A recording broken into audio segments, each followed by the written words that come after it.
Hey guys, tonight we're going on a little walk. Okay, fine, a very long walk. Across continents, over mountains, through forests crawling with wolves and roads teeming with bandits, all while wearing wool in summer and sleeping next to snoring strangers named things like Wilbert of the Marsh. This is a medieval pilgrimage, and yes, you probably won't survive it. So before you get comfortable, take a moment to like the video and subscribe, but only if you genuinely enjoy what I do here. And drop a comment with your city and what time it is where you are. Love seeing who's out there with me. Now, dim the lights, maybe turn on a fan for that soft background hum, and let's ease into tonight's journey together. You're kneeling in the back of a smoky stone church, the incense thick and cloying. The priest's voice echoes off the cold walls as he drones in Latin. You don't understand the words, but you nod like you do. That's just what people do. Your knees are sore, your back aches, and your mind is miles away, tracing a dream of something bigger. You're walking to a place so holy that your sins will melt off you, like morning dew. A pilgrimage, one sacred journey, and you might just cheat hell. That's the theory anyway. Back outside, you squint into a grey sky. You're holding a staff too tall for comfort and a canvas bag packed with 3 things. Bread, a knife and hope. You have no map, no return plan, and exactly 0 sense of how dangerous this is. Which is impressive, because almost everyone who's ever tried it before you has either died on the road, come back maimed, or returned with a story that begins, "So there I was, crawling across a goat bridge with the plague." And yet you still want to go. Not for fun, mind you. This isn't a vacation. This is penance. This is you trying to erase the unerasable. Maybe you committed some light heresy. Maybe you had impure thoughts about the miller's wife. Or maybe you're just trying to get your father out of purgatory. Whatever the reason, you've convinced yourself that walking to a distant holy site will fix things. Spoiler, it might not. But hey, at least your soul will get points for effort. Your neighbours look at you like you've already died. Some give you coins, others whisper prayers, a few just shake their heads. You're not the first in the village to try this. The blacksmith's son went 2 years ago and never came back. They say he made it all the way to Jerusalem, or was eaten by jackals near Constantinople. Depends on who you ask. The truth? Medieval people didn't romanticize pilgrimages the way we might think. These weren't peaceful strolls through flowery meadows while gently humming hymns. These were chaotic, brutal, often fatal undertakings, more Oregon Trail than yoga retreat. And yet people still did it, by the thousands. You tighten your sandals, which are already rubbing your heel raw. The priest gives you a tiny leather pouch filled with dust from a saint's tomb and a blessing that sounds more like a warning. You've told your cousin to take care of the pigs while you're gone. You suspect he won't. You say goodbye to your parents, who try not to cry in front of you. They probably think they'll never see you again. And honestly, they might be right. But you step forward anyway, onto the dirt path out of town. It's not paved. It's not even straight. It winds past the graveyard, through farmland, and into woods that already feel like they're swallowing you. Every sound is amplified. The crunch of your feet, the caw of a crow, the suspicious rustle in the underbrush that might be a rabbit, or something hungrier. You start to wonder if maybe you should have written something down, like your name, or your sins, or your will. Because, here's the thing, everyone dies on a pilgrimage. Okay, not everyone, but enough people that the odds are more Vegas than Vatican. You could get sick, robbed, lost, or murdered. You could step on a rusty nail and die of infection, or drink the wrong water and vomit until your soul physically exits your body. You could cross into a hostile territory, or just walk off a cliff in the fog. That last one happened to a guy named Ludovicus. He was singing hymns when he slipped. They found his cross wedged between 2 boulders, a helpful marker for the next guy. You're not even out of your own region yet, and already your stomach is starting to protest. Bread doesn't age well, especially when you have no olive oil and you've eaten it 4 days in a row. You'll start scavenging soon. Nettles, roots, maybe a dead squirrel if you're lucky. Fasting is holy, right? That's what you tell yourself as you chew on something that might be bark. On the second night it rains. Not a gentle spring drizzle. A full-blown, vengeful sky dump. You curl up under a tree and try to keep your bag dry, but the wind has opinions. Everything you own is soaked. Your feet squish inside your sandals. You think about going back, but you don't. Because you're not just walking for yourself, you're walking for your mother's sins, for your dead brother's soul, for that fight you had with your wife that ended in silence and slamming doors. You're walking because you believe there's something curious at the end, Something that will change you, or at least that's what you hope. Here's a weird little fact. In some regions, nobles used to send other people on pilgrimages to atone for their sins. Basically a divine outsourcing model. Hey, I stabbed a guy. Take this coin and walk to Rome for me, would ya? Sometimes the substitute pilgrim would even carry a letter confirming they were spiritually standing in for Lord Reginald the Bloody. Honestly genius. There's still scholarly debate about just how effective pilgrimages really were. Did they actually cleanse the soul? Or were they just performative endurance marathons, like a medieval version of Tough Mudder, but with more dysentery? Theologians argued both sides. Some believed that suffering on the road brought you closer to God. Others said that inner repentance mattered more than any number of blistered feet. You're not sure who's right. Right now, you're just trying not to fall into a ditch. Night 3, you sleep in an abandoned barn next to a donkey that breathes like it has asthma. You're sharing the floor with another pilgrim, a bearded man with one eye and a suspicious cough. He offers you a turnip. You accept, and just like that, you're part of the club, the fellowship of the half-rotten vegetable. You're in now, no turning back. The second week hits different. The aches are no longer just passing inconveniences. They're full-time residents in your legs, hips, and a back. Your sandals are wearing thin, your staff is now more of a crutch than a walking aid, and your tunic smells like a stew made entirely of armpits. And yet somehow you're making progress. You've joined up with other pilgrims now, a motley crew of sinners and hopefuls, all limping toward the same distant prize. They come from everywhere. There's a merchant's widow from Ghent who swears she's had visions of St. Michael and carries a painted rock she claims weeps when she prays. There's a teenage boy from somewhere in Brittany who's running from something. He won't say what, but he flinches when dogs bark. And there's an elderly monk who hasn't spoken since leaving the abbey. You begin to understand why. Words waste breath, and breath is precious. Your little band settles into a rhythm. Rise with the sun, walk until your feet scream, beg a little food, walk more, find shelter before dark, pray, sleep like the dead, repeat. Every now and then someone leaves. They fall behind or wander off or just disappear entirely. You don't talk about it, you just keep walking. The roads are as unpredictable as your blisters. Some stretches are wide and well trodden, others barely more than animal tracks choked by brambles and thick mud. You pass shrines, tiny stone altars built to mark the spots where other pilgrims died. Some are lovingly tended, covered in candles and wildflowers. Others are little more than crumbling piles, forgotten like the bones beneath them.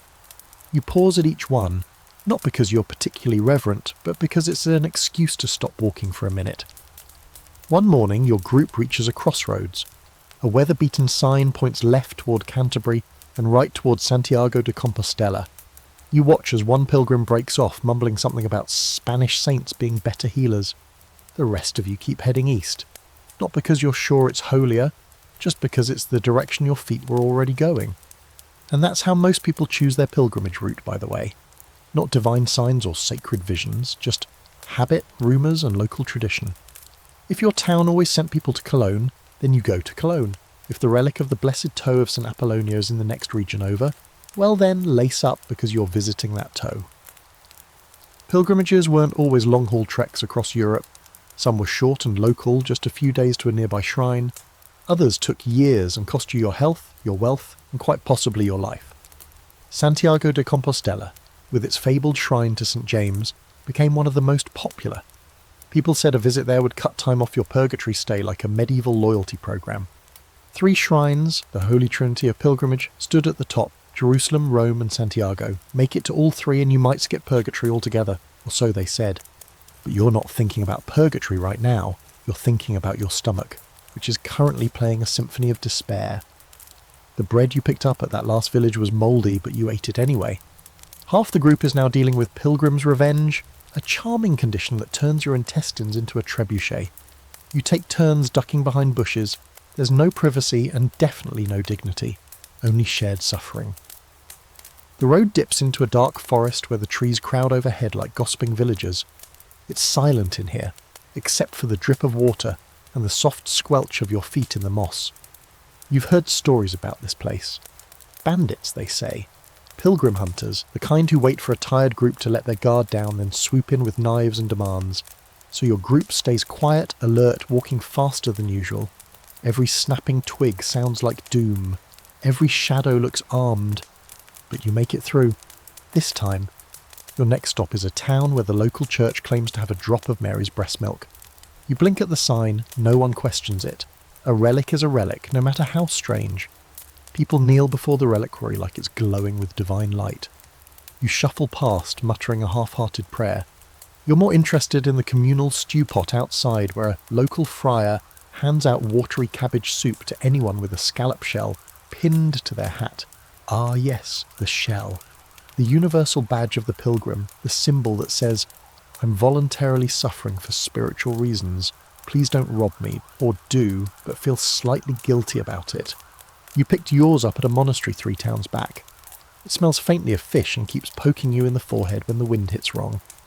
That night, you sleep in a converted barn with 20 other pilgrims, packed side by side like sardines. Someone farts audibly and unapologetically. No one even flinches. This is your life now.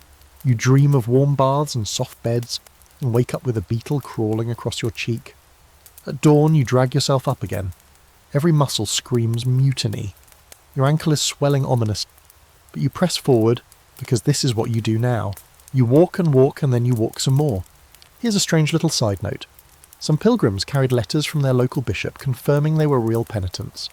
These letters were meant to protect them from harassment and to guarantee hospitality from churches and monasteries along the way, but forged letters were also a booming underground business. So somewhere out there, a guy with a fake bishop's seal is probably getting free soup while you eat grass. As the days blur into each other, your sense of time begins to warp. You no longer measure life in hours or days, but in miles walked and villages passed.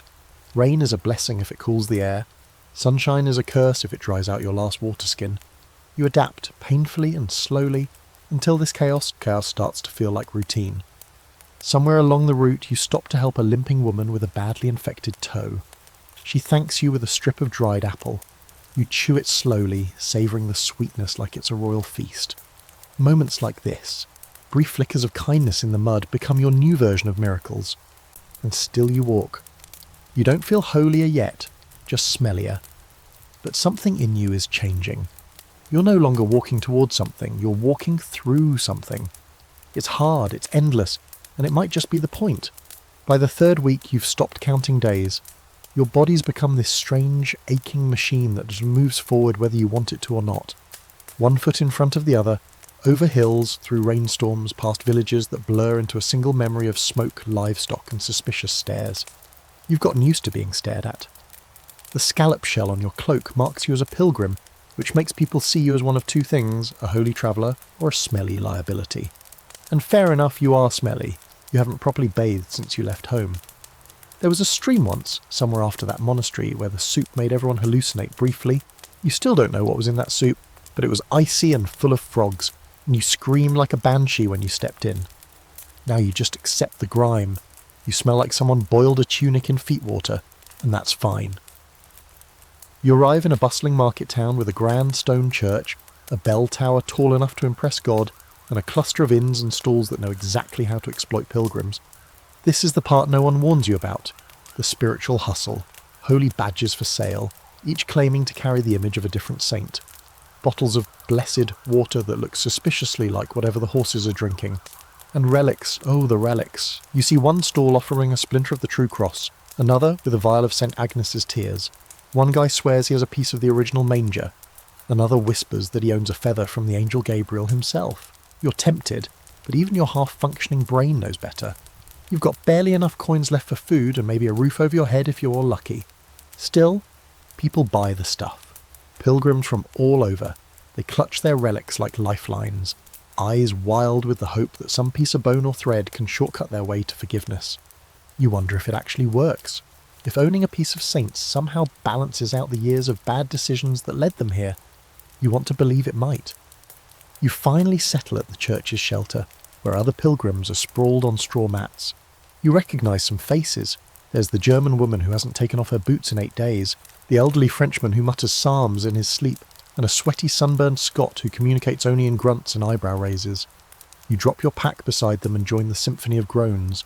This town has a priest who performs blessings for hire. You shuffle into a long line of hobbling pilgrims and eventually reach him. He waves incense in your face, mutters something in Latin. and taps your forehead with a wooden cross, you feel mildly dizzy, maybe spiritual, definitely underwhelmed. He doesn't even look at you, just moves on to the next person, and yet you feel lighter afterward. Maybe it's the placebo effect. Or maybe just standing still for 5 minutes is the closest thing you've had to rest in days.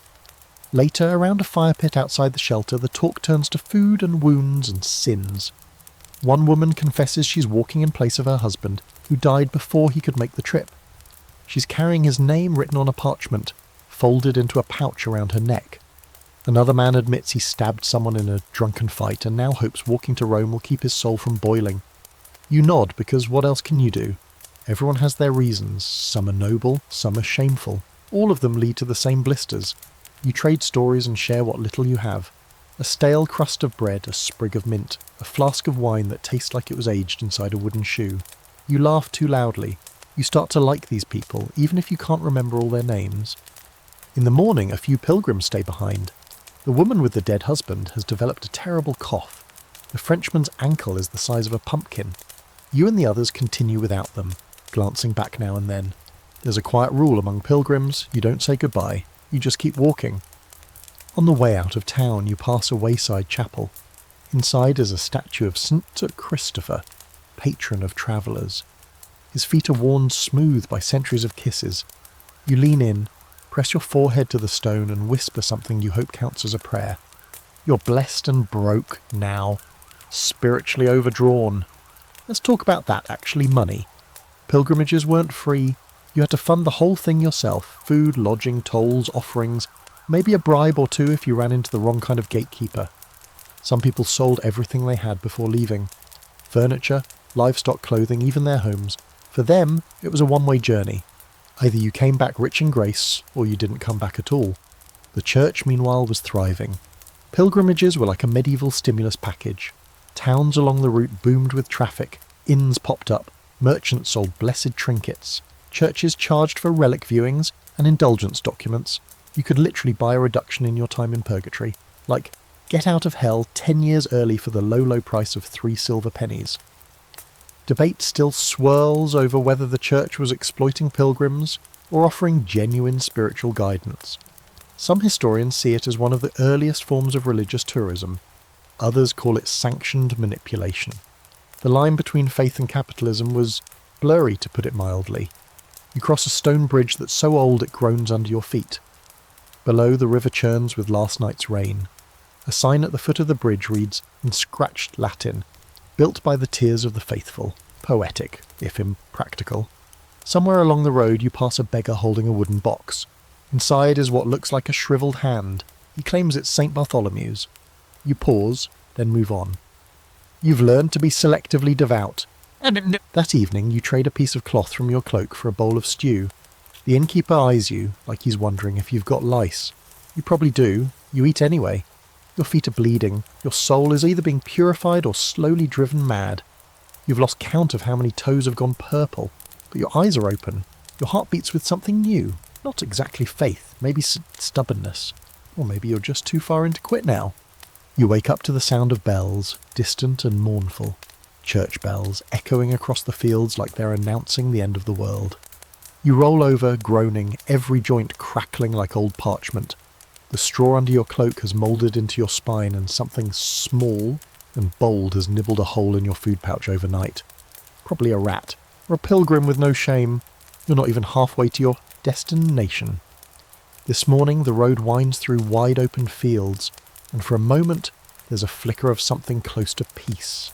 The air smells like wet earth and thyme, and there's a breeze brushing your face like a cool hand. You forget briefly how many toenails you've lost. The sky is vast and blue and quiet. Then a man with a cart full of manure crashes past you, nearly clips your cloak, and curses in a dialect that sounds like he's choking on bees. And just like that, serenity's gone. Still, you trudge on. There's a rhythm now, brutal but dependable. Left foot, right foot, curse softly under your breath. Repeat. You pass a few roadside shrines, tiny stone arches cradling crude wooden crucifixes, surrounded by burnt-out candles and sun-bleached ribbons. You stop at one, light a candle stub, and whisper something for the woman with the cough and the man with the pumpkin ankle. You wonder if they're still alive, if they turned back, if they got a miracle. By noon, the sun is roasting your scalp like it holds a grudge. You drape a scrap of cloth over your head and hope no one's watching. Spoiler, they are. Every village kid you pass points and laughs. One throws a pear at you. It misses, but the message is clear. You're an alien in their world, and you smell like boiled pilgrim. At the next fork in the road, a stone marker informs you that you're still, somehow, hundreds of miles from your goal. You stare at the carving, your face slack with disbelief. Someone's added a tiny skull beneath the writing. Realistic touch. It's easy to forget that pilgrimages weren't just soul journeys. They were also logistical nightmares. Routes crossed through multiple territories, each with their own laws, languages and problems. Pilgrims carried little more than hope and the occasional document from their local bishop. That didn't always protect them. If you looked foreign, you were fair game, especially in lawless areas where the local lord might see you as a moving purse with legs. This is about the point where things start to get properly dangerous. You enter a narrow valley, boxed in by cliffs and overgrown trees. It's beautiful in a threatening kind of way, like a painting titled Nature About to Rob You. You grip your staff a little tighter. Other pilgrims have told stories of these places, how bandits wait for weary travellers, especially the ones too stubborn or stupid to travel in groups. Sure enough, halfway through the pass you spot a figure up ahead, hooded, leaning on a long walking stick. Your group slows. No one says anything, but the air gets taut, like stretched fabric about to snap. But it's not a bandit, just another pilgrim, or a man posing as one. He smiles too widely, like he knows a joke that ends with your coins missing. He falls in step with your group, talks too much, asks where you're all headed, asks how much money you've got left. You make a note to sleep with one eye open. That night you camp under a twisted oak tree with roots like claws. You eat cold lentils and listen to the wind carry strange sounds. Owls, mostly. Probably, maybe. You're starting to lose the ability to tell if you're being paranoid or just realistic. Most medieval pilgrims faced this. Fear was a constant companion, like hunger and blisters. By firelight, one of the older pilgrims tells the story of a man who made it all the way to Rome, kissed the Pope's shoe, and dropped dead 10 steps later. Heart gave out. Or maybe his body finally realised it could stop. Another pilgrim counters with a tale of a woman who supposedly walked backward the entire way to Compostela as penance. They debate whether that makes her holier or just dizzy. You listen, too tired to join in but comforted by the chatter. Stories are all you have, and sometimes you get lucky. A few days later, your group stumbles upon a roadside hospice run by a handful of monks who clearly hate their job but still feed you soup and give you real blankets. One of them even cleans your feet. It's weirdly tender. His hands are gentle, and he doesn't flinch at the mess of cut and swelling. You feel something close to gratitude, even as your pride dies a slow death. Fun fact. Many monasteries along pilgrimage routes were legally obligated to house and feed pilgrims for a limited time, but in practice resources were scarce, and hospitality varied wildly. Some monks genuinely cared. Others treated you like spiritual garbage they were forced to compost. As you leave the hospice the next morning, you're joined by a new face. A young woman, barely 20, dressed in rough cloth and carrying a walking stick taller than she is. She says her name is Ellen, and she's walking to fulfill a vow she made after surviving childbirth. You nod. That's reason enough. Everyone has a story, and if someone doesn't, you assume it's too painful to tell. The days blur again. Ellen proves tough, fast, and weirdly funny. She curses like a sailor and hums old songs while she walks. The group likes her immediately. You like her more than you admit. But there's no room for distractions on the road. Affection here is like water, dangerous in excess. One day, while trudging through yet another anonymous village, you pass a house with a carved wooden sign showing a woman kneeling before a knight. Underneath, the words "Hostel for Pilgrims." You expect kindness. What you get is a stern matron who demands coin and won't give you water unless you recite the Lord's Prayer. In Latin. You stumble through it.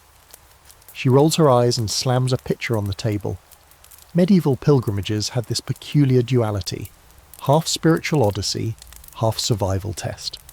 You never knew whether you'd find a healer or a scam artist, a miracle or a mugger. And sometimes they were the same person. There's a historical debate over whether people romanticized these journeys even then. Some scholars argue that medieval society genuinely believed in the cleansing power of hardship. Others think it was just spiritual peer pressure and a lot of bad theology. A few pilgrims even faked their trips, staying close to home and forging badges to show off afterward. You, however, are not faking anything. You're out here in the dirt, blood leaking through your sandal, sharing a hunk of cheese with a woman who probably hasn't bathed since Easter. You're part of the real thing, and it is anything but holy. By now, you've learnt there's no such thing as safe passage. Every path has its own flavour of nightmare, and today's menu is a winding forest trail that smells like wet fur and regret. The canopy overhead is so thick it blots out the sun, turning the whole world into a sort of greenish twilight.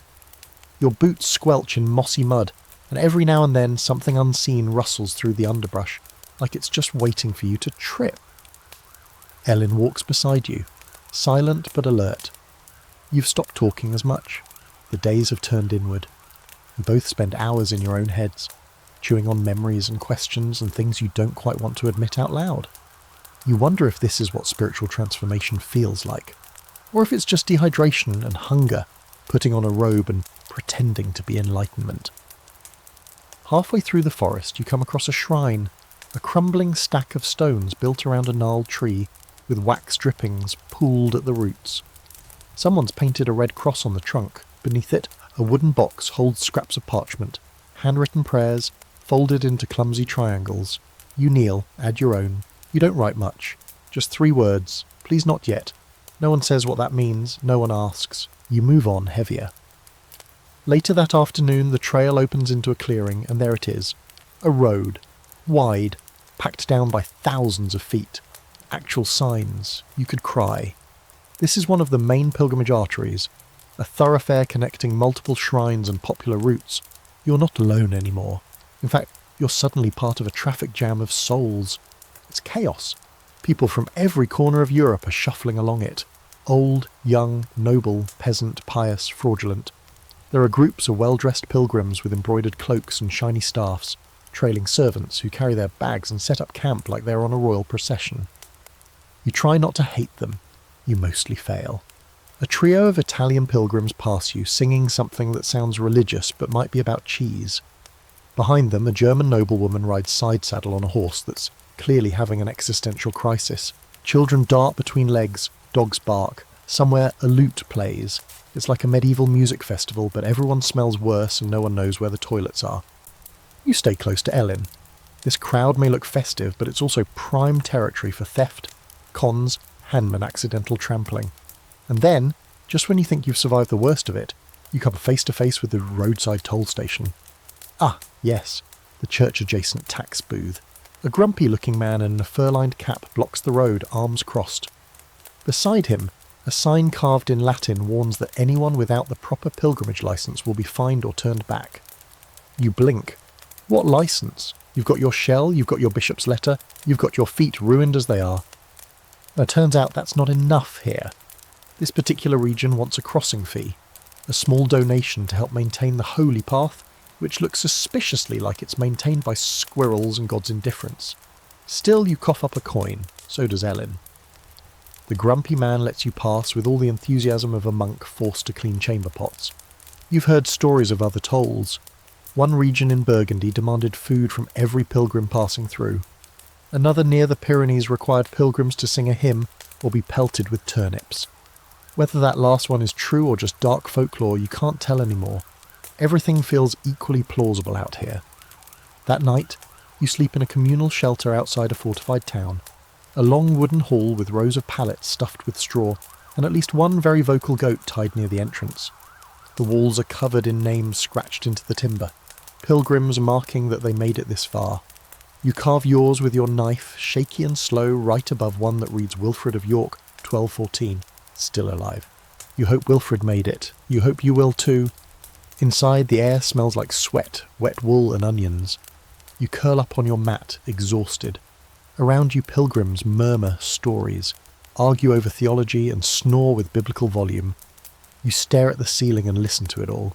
The drama, the ridiculousness, the desperate faith woven into every sentence. There's a group nearby debating the sanctity of a particular relic, a finger bone said to belong to St. Thomas. One man insists it's real because he felt his chronic tooth pain vanish when he touched it. Another points out that the same church also claims to have Thomas's entire hand, and another shrine in France claims to have both hands. Unless the guy was born with 3 arms, someone's lying. The truth is, medieval relic culture was unhinged. Every town wanted to be the next big pilgrimage destination. More relics meant more pilgrims. More pilgrims meant more money. So naturally, relics multiplied like rabbits. There were enough fragments of the True Cross to build a small house. At least 4 foreskins of Christ were floating around. And as for John the Baptist, you could probably build a football team out of his bones. Scholars still argue over how many were fakes, how many were wishful thinking, and whether anyone cared as long as miracles happened. You drift off thinking about this. Half asleep, you dream of a relic hunting adventure where you're being chased through a monastery by a mummified saint's hand that just wants a hug. The next morning is chaos. Someone's stolen a bag. Accusations fly. A fight almost breaks out, but a priest intervenes with the fury of someone who's had enough of your earthly nonsense. He makes everyone line up and recite a prayer before leaving. You mouth the words. You're too tired to argue. By noon, the road rises steeply into the hills. The climb is brutal. You use your staff like a third leg, gasping as the wind cuts through your cloak. Ellen walks just ahead, quiet but steady. You envy her balance. You think she envies your stubbornness. At the summit, the view opens up, a distant glimpse of your destination, faint on the horizon. Just a speck. A spire, maybe. It could be a mirage. But for a second, your knees stop aching and your lungs forget to wheeze. You're almost there. Not close exactly, but almost in the way that matters. You've survived the worst. Unless, of course, the worst is still ahead. Which, let's be honest, it probably is. You descend from the hills like some ragged prophet returning from a private war. Your knees are jelly, your cloak flaps like a shredded sail, and your face has achieved that special kind of filth where it's unclear where your beard ends and the road begins. Ellen's beside you, still walking like her joints haven't mutinied. She's either part deity or just doesn't complain out of principle. You respect it. You also resent it deeply.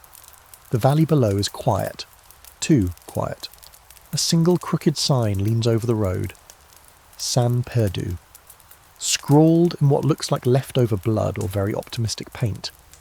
You trudge into town expecting the usual, people selling dubious relics, muttering prayers and possibly overcharging you for soup that tastes like boiled regret.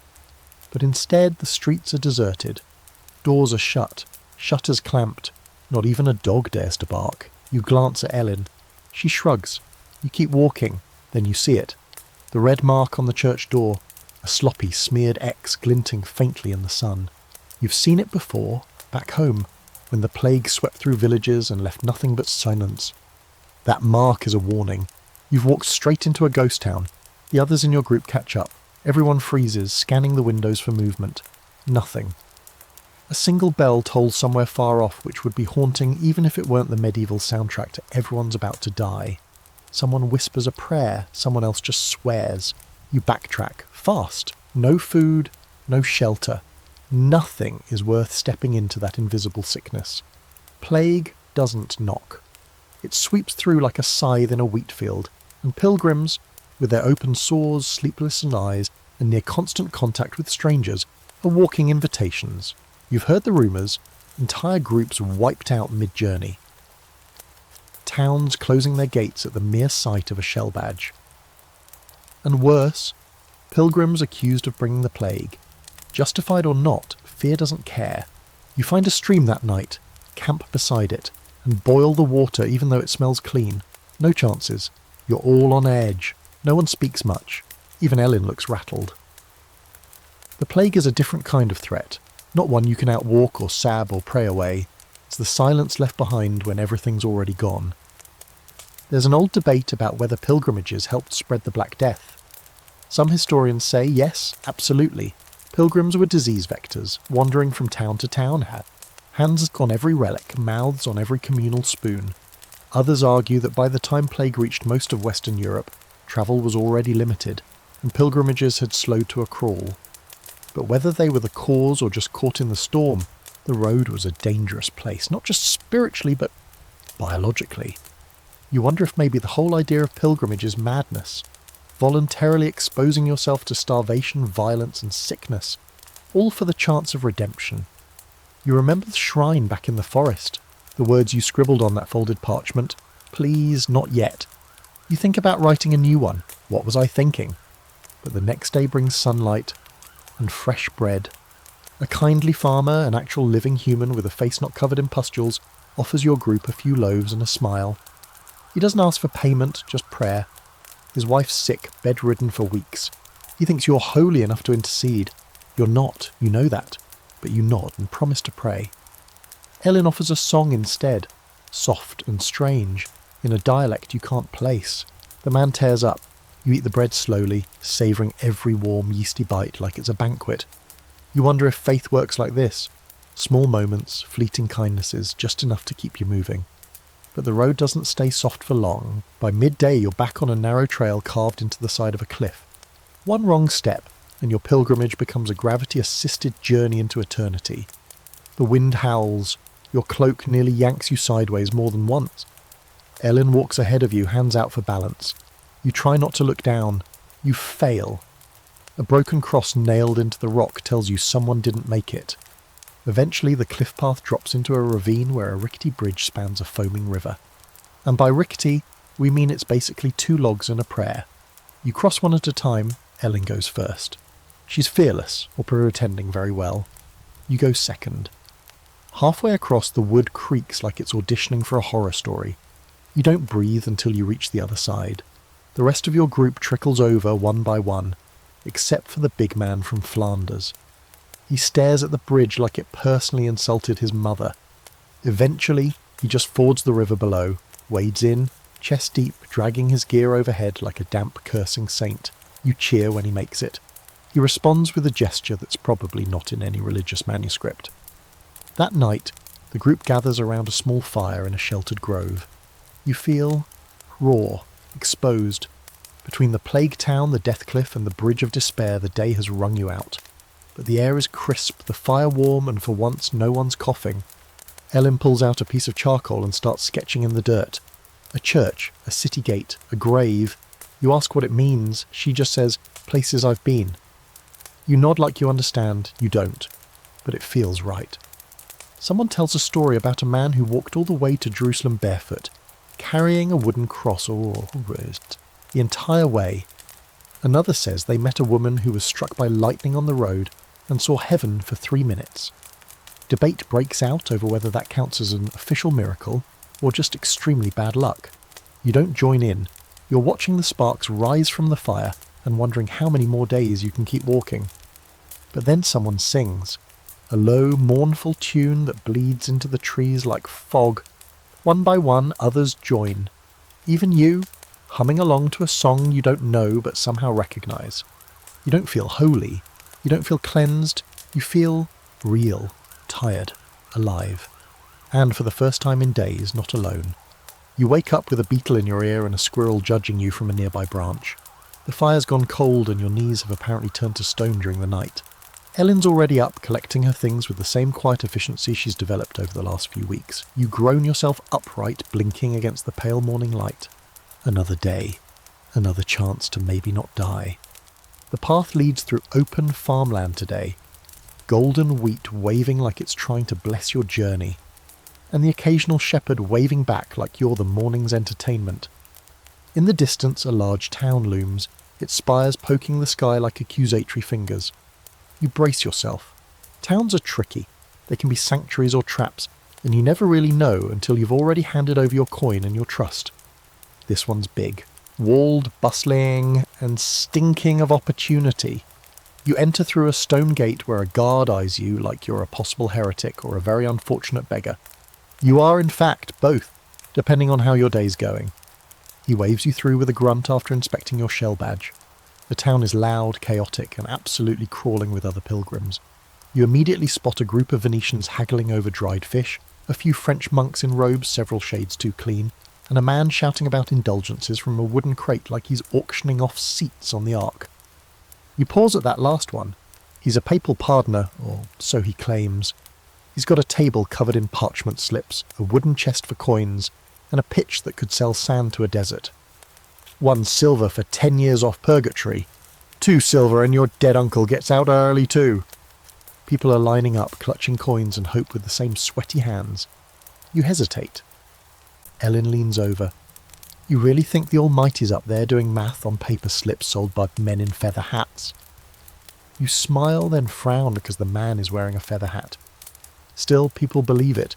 Indulgences, essentially spiritual coupons, have become a booming trade. The church says they're legit. The critics say they're just pay-to-win salvation. And in the middle, poor souls like you fork over whatever you have, praying it counts. You decide to pass, if only because you need your last coin for dinner, and possibly for bribing a stable boy for a dry place to sleep. The real surprise comes when you wander into the church square. There, in a glass case near the altar, lies what the town proudly proclaims as the incorruptible foot of St. Leonard. It's on a velvet pillow, surrounded by flickering candles and bouquets that smell like wilted penitence. You peer in. It's a foot, kind of, mummified, maybe waxed. It has all the holiness of a neglected root vegetable, and yet pilgrims weep in front of it.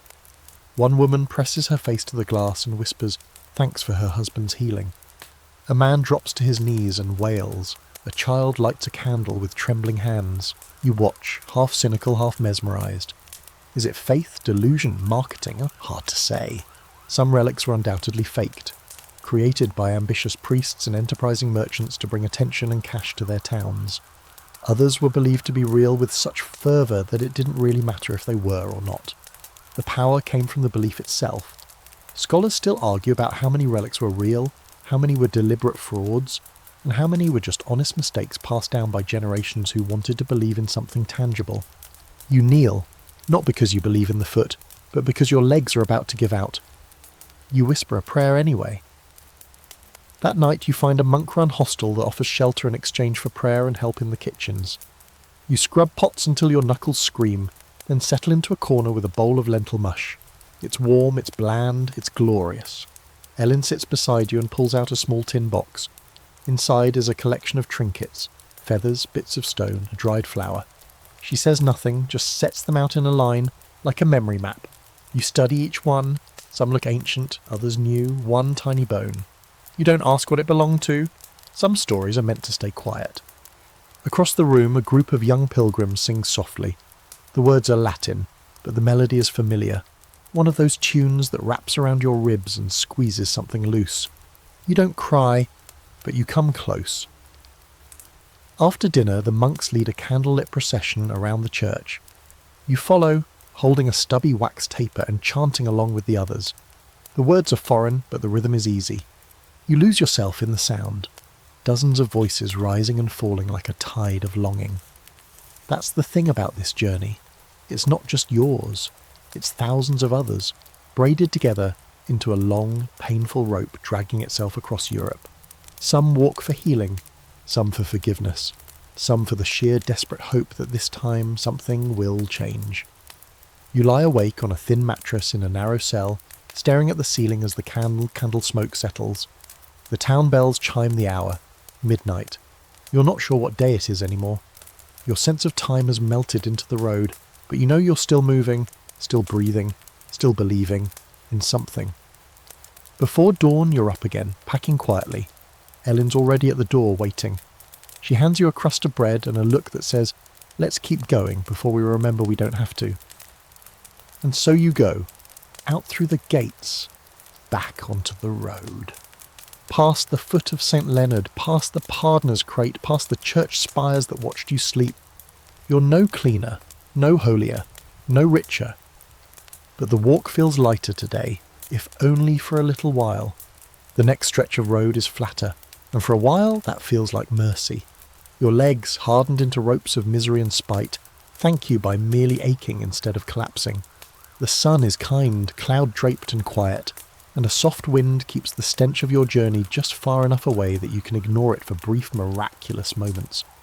Birds are chirping, Ellen's humming. A donkey tied to a tree blinks at you like he's seen some things and has no interest in seeing more. Honestly, same. You pass a small chapel built right into the rock face. It's empty except for a damp bench, a mossy crucifix, and a hand-painted sign claiming the Virgin Mary once appeared here to a shepherd boy who forgot to say his prayers. In typical human fashion, they built an entire building around the spot where she supposedly scolded him. You sit on the bench anyway, It's the only seat you've had in days that doesn't give you splinters in unspeakable places. While you rest, an older pilgrim with a heavy limp hobbles in. He looks like he's been on the road since the birth of Christ and possibly fought in 24 wars since. He carries nothing but a walking stick and a rolled-up banner depicting St. George stabbing a very disinterested-looking dragon. You nod at him, he nods back, no words, just mutual suffering and silent approval. Later that day, your group merges with another, an unruly mix of Flemish peasants, one overexcited priest, and at least one guy you're pretty sure is a thief pretending to have a spiritual awakening. This sort of mashup is common on the road. Pilgrim groups ebb and flow like tide pools. People join, fall behind, disappear. You learn not to get attached, but also not to be too cold. After all, the guy you ignore today might be the one who pulls you out of a ditch tomorrow. You travel together in a loose column, sharing dried apples, water skins and unsolicited opinions about which saint performs the best miracles. Someone swears St. Roche cured her dog of demonic hiccups. Another swears by St. Cuthbert's toenail, which allegedly cured infertility in a noblewoman whose only real issue was having a husband who preferred beer to anything else. You don't argue. The road makes philosophers of everyone. That evening you reach a village celebrating a local saint's feast day. There are banners, music, the faint smell of roasting meat, and most importantly, people handing out bowls of porridge to any pilgrim with a badge. You don't need telling twice. You eat like a man possessed, which is probably ironic given the context. There's a play in the square reenacting the life of St. Oswin, who was apparently beheaded by a jealous rival, then picked up his own head and walked 5 miles to his favourite shrine before collapsing in a dramatic pile. The villagers love it. The kids squeal, the actors overact. A man in an obviously fake beard narrates while standing on a box labelled Holy Theatre. It's ridiculous, heartfelt, and oddly touching. You clap with the rest. Here's something most people don't realise. Medieval pilgrimages weren't solemn 24/7. Yes, there were prayers, fasting and weeping, but there was also music, laughter, ridiculous folk traditions and plays like this one that turned saintly suffering into entertainment. It wasn't all silence and sackcloth. Sometimes it was more like spiritual vaudeville. You find a place to sleep in a barn just outside the village. There's hay, actual dry hay, and a roof that only leaks in 4 places instead of 10. It's basically luxury.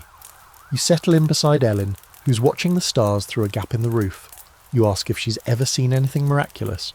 She says once, back home, she watched a cow give birth to twins during a lightning storm, and both calves had matching white marks shaped like crosses. That's either a miracle, you say, or an omen that cow is holier than us. She laughs. Either way, she lived longer.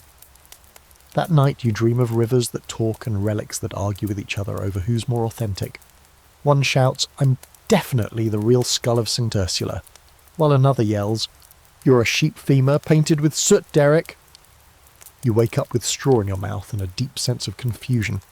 Morning arrives too early, as always. You repack your gear, shake out your cloak and stretch until something pops alarmingly in your spine.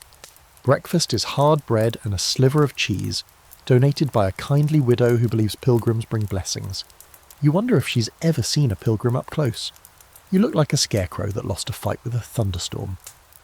Back on the road, you pass more groups, one led by a blind friar being guided by a boy who's clearly in charge of both the walking and the theology. They sing hymns in low, beautiful voices that echo across the hills. You fall into step with them for a while, letting the melody carry you. There's something about it that makes you forget your pain, if only for a few minutes. Eventually, you break away again, turning down a dirt path marked with a carved scallop shell, pointing toward the next major shrine. Ellen stops at a well and offers you the first dip of water. It tastes clean, cold and blessed by the sheer luck of not making you vomit. A few hours later, you come across a roadside inn run by nuns. Nuns, actual saints in training who welcome you with dry clothes, hot soup and exactly 0 judgment. One of them cleans the wound on your heel and tuts softly while she works. "The Lord walked," she says, "but I doubt he did it with rocks in his shoes." You almost cry when she wraps your foot in clean linen. Fun fact, many pilgrim routes were supported by religious women, nuns and curesses and other cloistered types, who saw hospitality as part of their holy duty. They offered food, medicine and prayers to people like you who looked one sneeze away from the afterlife. Their work was rarely praised, but often life-saving. You sleep indoors again, in a small side room filled with the smell of herbs and wax. Ellen trades a few stories with the youngest nun, who listens with wide eyes like she's never seen the world beyond the convent walls. You envy her certainty, her safety. Later, while the nuns pray in a candle-lit chapel, you step outside to pee under the stars.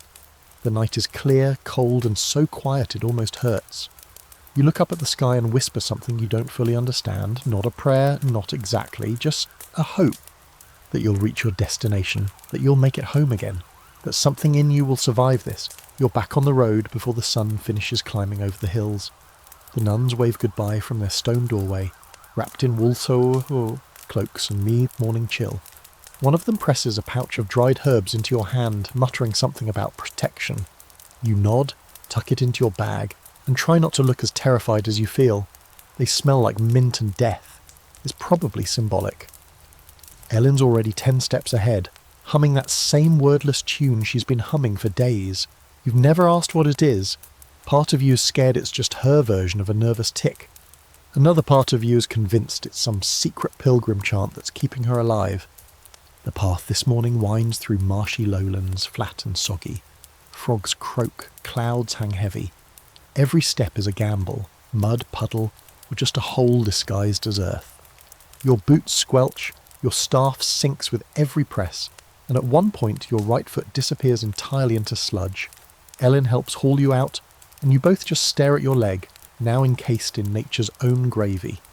A few miles later you spot them, tiny painted boards nailed to trees, each with crude pictures, one showing a man being beaten with clubs, another showing a pilgrim praying before a river, and the last one, a pair of sandals next to a skull. It's a warning, probably, or a memory marker. Either way, you step a little faster. You reach a fork in the path and pause. There's no sign, no arrow, nothing to point the way, just mud and indecision. A small shrine sits off to the side, a stone ledge under an overhanging rock, with a candle stub and a carved wooden cross jammed into the dirt. A pilgrim has been here. Maybe many. You poke around looking for a clue.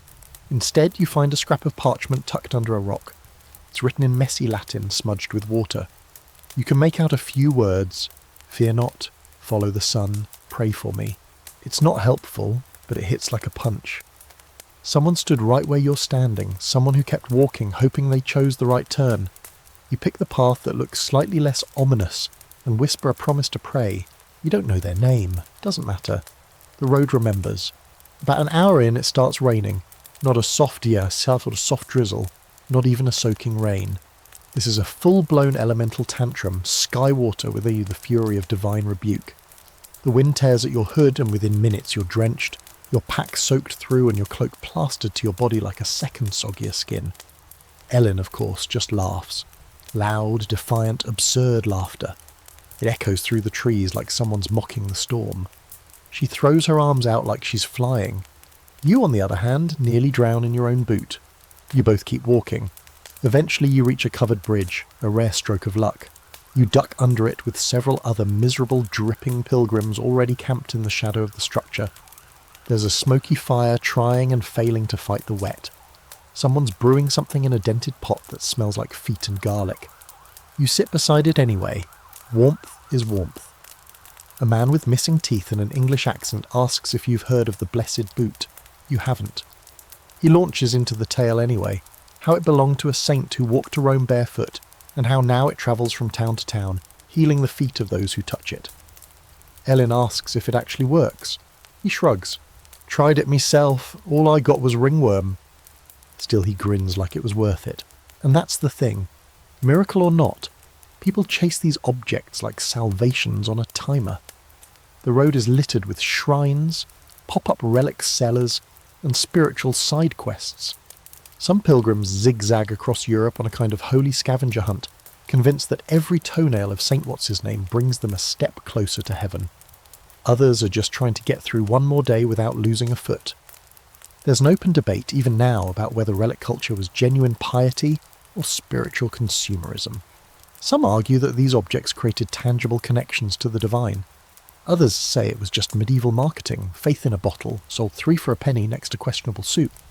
But in that moment, crouched under a bridge with a dozen soaked pilgrims, listening to a man talk about a mouldy old boot like it was a passport to paradise, you start to get it. The relics don't have to work. They just have to make people feel like maybe they will. And sometimes, hope is more useful than truth. When the rain eases, you press forward. Your cloak weighs about 40 pounds now. Every step squelches, but the sky lightens and the wind calms, and soon you're walking under a dome of mist instead of a waterfall. That's when the road begins to climb again. You curse every saint by name as the incline starts biting into your legs. The mud's still slippery, and your boots aren't exactly designed for mountaineering. But you've seen maps scratched into walls, heard the murmurs in pilgrim circles. What's ahead is one of the oldest and holiest waypoints on the route. The path curves, turns steep, then steep again, and finally flattens out at the top of a hill. And there it is. A stone arch, ancient, cracked and moss-covered, but standing proud. A sign above it reads, Porta Gratia, the Gate of Grace. You walk through it without meaning to. Something about it pulls you forward. Ellen touches the stone as she passes, eyes closed. Beyond the arch, a field of grass stretches out, and in the distance a small circular chapel sits like a crown on the earth. You walk toward it, you pull it slowly. Every step feels heavier, not with exhaustion, but the meaning. You don't know who built this place, you don't know why, but you feel something. Inside, the chapel is simple. Round stone walls, a narrow altar, a single candle burning even now. Pilgrims kneel in silence. No one speaks, no one needs to, and you kneel too, not out of obligation, not for show, just because. You don't pray for forgiveness this time. You don't beg for strength, or clarity, or a shorter walk. You just sit, breathe, be. For a few minutes, the road is gone. The wounds are gone. You're not a sinner. You're not a walker. You're just here. And that's enough. The silence of the chapel clings to you like incense even after you leave. There's something about that candle, small, persistent, almost smug in its unwavering flame, that stays with you long after your feet return to the dirt road. You and Ellen walk without speaking for nearly an hour. It's not awkward. It's reverent. Or maybe you're both just too exhausted to find words that don't sound hollow, after sitting in front of something that ancient and still alive. But silence has an expiration date. Especially when you walk with a woman who whistles hymns that probably haven't been in a real hymnal since Charlemagne had hair. She breaks it first. "Did you feel anything in there?" she asks. You shrug. "I don't know. Maybe. Maybe not. Peace, I think. Like I could finally breathe without counting sins." She nods. "I felt like I was the only one in the world, and that was okay." You don't answer, but yeah, you get it. The path narrows again, weaving through a grove of twisted trees. The roots are treacherous, writhing underfoot like the forest is trying to trip you on purpose. And the canopy above sways with the kind of wind that makes branches whisper your name, or someone's name. You're not sure anymore. You haven't heard your own spoken in weeks. Eventually the road widens again, and the trees part to reveal what looks like a small pilgrim outpost. A gathering place, maybe. There are long benches, a covered shelter made from thatched reeds, and, miracle of miracles, a barrel of rainwater that hasn't yet been spoiled by bugs or backwash. You dunk your hands, splash your face, and for the first time in days, you don't feel like a bag of rotting cheese in human form.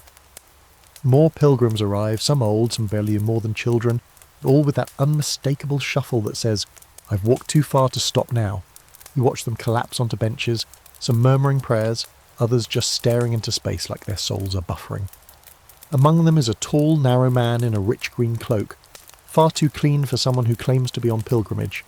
He's flanked by two boys who carry a box between them. He sets it down on the centre bench and opens it with the flair of a street magician.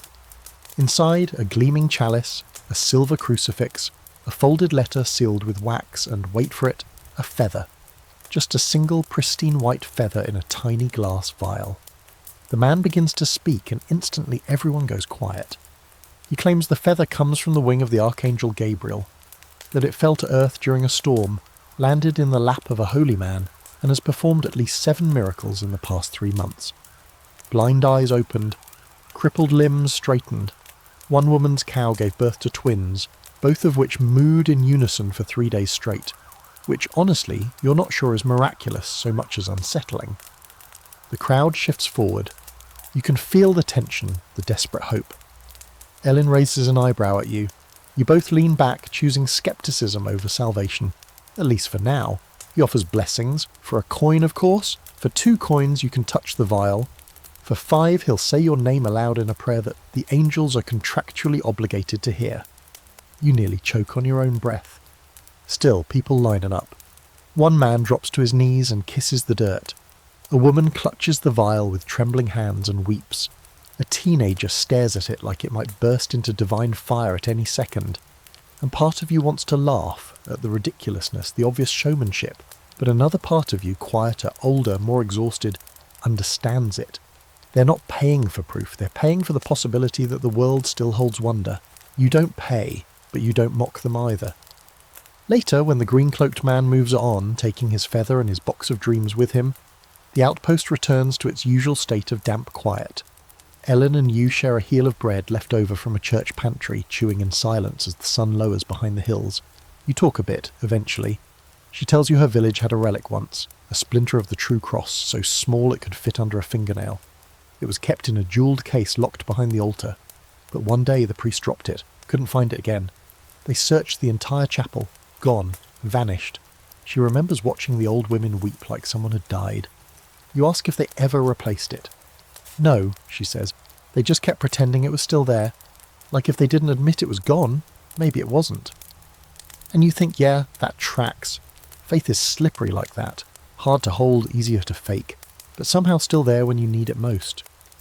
The next morning you pass a church painted bright white with red shutters and a steeple that leans east like it's been drinking. A line of pilgrims stretches outside the door, all waiting for something. You investigate. Inside, a priest stands behind a counter handing out tiny scrolls. "Pilgrim blessings," he says. "Personalised. Just tell me what you're walking for." The person ahead of you mutters something about his mother's soul. The priest scribbles on a scroll, mutters a blessing and hands it over. The man holds it like it's glowing. Your turn. You hesitate. The priest blinks. "Well?" You finally say, "I don't know." He considers you, then writes anyway. Hands you the scroll. "That's most people," he says. You walk outside and unroll it. One line. Keep walking. You're closer than you think. You scoff, but you don't throw it away. Ellen reads hers too. You don't ask what it says, but she folds it carefully and tucks it into her belt pouch with a strange softness, like it mattered more than she expected. The 2 of you walk on. You've still got miles to go, blisters to earn, storms to dodge, maybe miracles to fake. But for now, the road stretches clear and sunlit. And for a little while you believe, just a little, that maybe you'll make it. There's a moment just before dawn when the air is still soaked in sleep, where everything feels like it might be okay. The road is silent. The sky is that pale, bruised grey that looks like it's holding its breath. Your joints haven't started complaining yet, and your stomach's still too numb to remember it's empty. These few minutes, they're golden. You try to savour them like a luxury you didn't earn. Of course, it never lasts. By mid-morning, the sun's hot enough to fry your regrets and your motivation. The trail winds along a cliffside now, sharp rocks underfoot and the occasional bleat of a goat echoing off the slopes. Someone ahead of you slips on loose gravel and nearly tumbles into the abyss. You hear a curse, a prayer, or possibly it's both, but they recover. Barely. No one stops, no one even reacts. Pilgrims have long since learned the only thing more dangerous than the road is standing still on it. Ellen's unusually quiet today. Her steps are a little slower, her head down as if she's walking through something much heavier than just the terrain. You ask once if she's okay. She says nothing at first. Then, "Do you ever wonder what's waiting at the end of this?" You offer a shrug. Salvation, or a blister in the shape of the Virgin Mary. She laughs, but it's weak. "I think I thought I'd feel closer to heaven by now, but most days, I just feel closer to dying." You don't have an answer for that, mostly because she's right. You crest the ridge by late afternoon, and there's a village nestled in the valley below, small, crooked, probably full of people who would rather not deal with pilgrims, but do so anyway because we bring coins and confessions. The path winds down steeply. Your knees, already in open revolt, begin drafting their resignation letters. At the edge of the village, a man stops you. He's holding a staff and wearing a wide-brimmed hat, the kind only worn by either fashion-forward bishops or bandits with flair. You can't tell which he is yet. "Pilgrim?" he asks, though it's not really a question. You nod. He gestures to a nearby building. "Registry." You blink. "Registry?" He nods again, businesslike. "This village requires all pilgrims to register before passing through. Small fee, helps maintain the local shrine and the bakery." You glance at Ellen. She raises one eyebrow. You both know the deal. But your options are limited, so you hand over a coin and scrawl your name into a ledger that looks like it's been gnawed on by goats. The man hands you a wooden token in exchange, carved with the shape of a fish. You resist the urge to ask if it gets you free bread. It doesn't. Still, the village isn't bad. A small church, a well, a bakery that actually does sell bread to pilgrims at half price, because the priest's sister's daughter did the walk and came back with one eye and a limp, the baker says, handing you a loaf. Figured that earned a discount. You sit on a step, devour the bread like a wild animal, and immediately feel human again, for about 6 minutes. Inside the church, a priest is blessing pilgrims with holy water. He looks bored out of his mind, but sprinkles you anyway. The droplets hit your forehead like a fly's sneeze. Still, the gesture is appreciated. You rest that night in a small house run by a widow who hosts pilgrims for cheap. Her rules are strict. No talking after dark, no shoes inside, and no devil talk, whatever that means. But her bedrolls are clean and the stew is hot, so you count yourself lucky. She even has a cat, massive orange beast who glares at you like you owe it money.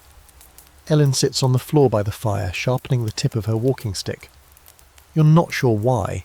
No one's asked her to, and it's not like she's planning to joust anyone. Maybe it's just how she copes. The road affects people in different ways. You chew your stew and try not to think too hard about what's floating in it. Later, when the house is quieted, and the cat has finally stopped judging you long enough to sleep, you lie awake and stare at the ceiling beams. Something about this town is different. Not better. Just off. Too quiet. Too polite. Then you hear the whispering, soft, rhythmic, not prayer, not quite, more like a chant, low and repeated. You sit up. Ellen's already awake, eyes open, alert. "Do you hear that?" she whispers. You nod. The two of you sneak out, quietly, carefully, breaking 3 of the widow's rules in one move, and follow the sound to the back of the church. There, through a cracked door, you see a small group of villagers kneeling in a circle surrounding an object you can't quite see. They're whispering to it, praying maybe, or talking to it.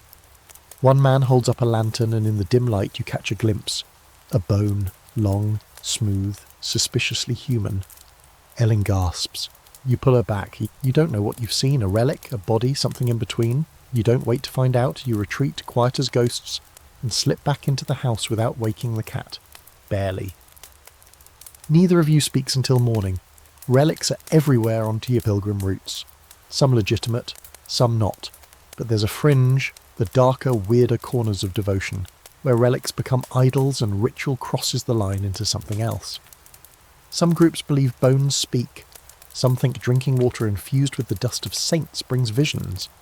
Others just go mad with grief and make gods out of whatever they can't let go of.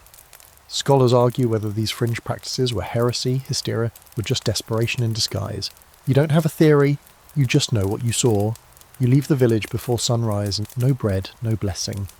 Just the silence of 2 people who may have seen too much. The road is harder that day, narrower. Rocks cut through your souls. Ellen doesn't hum. You don't joke. The laughter has been shelved for now.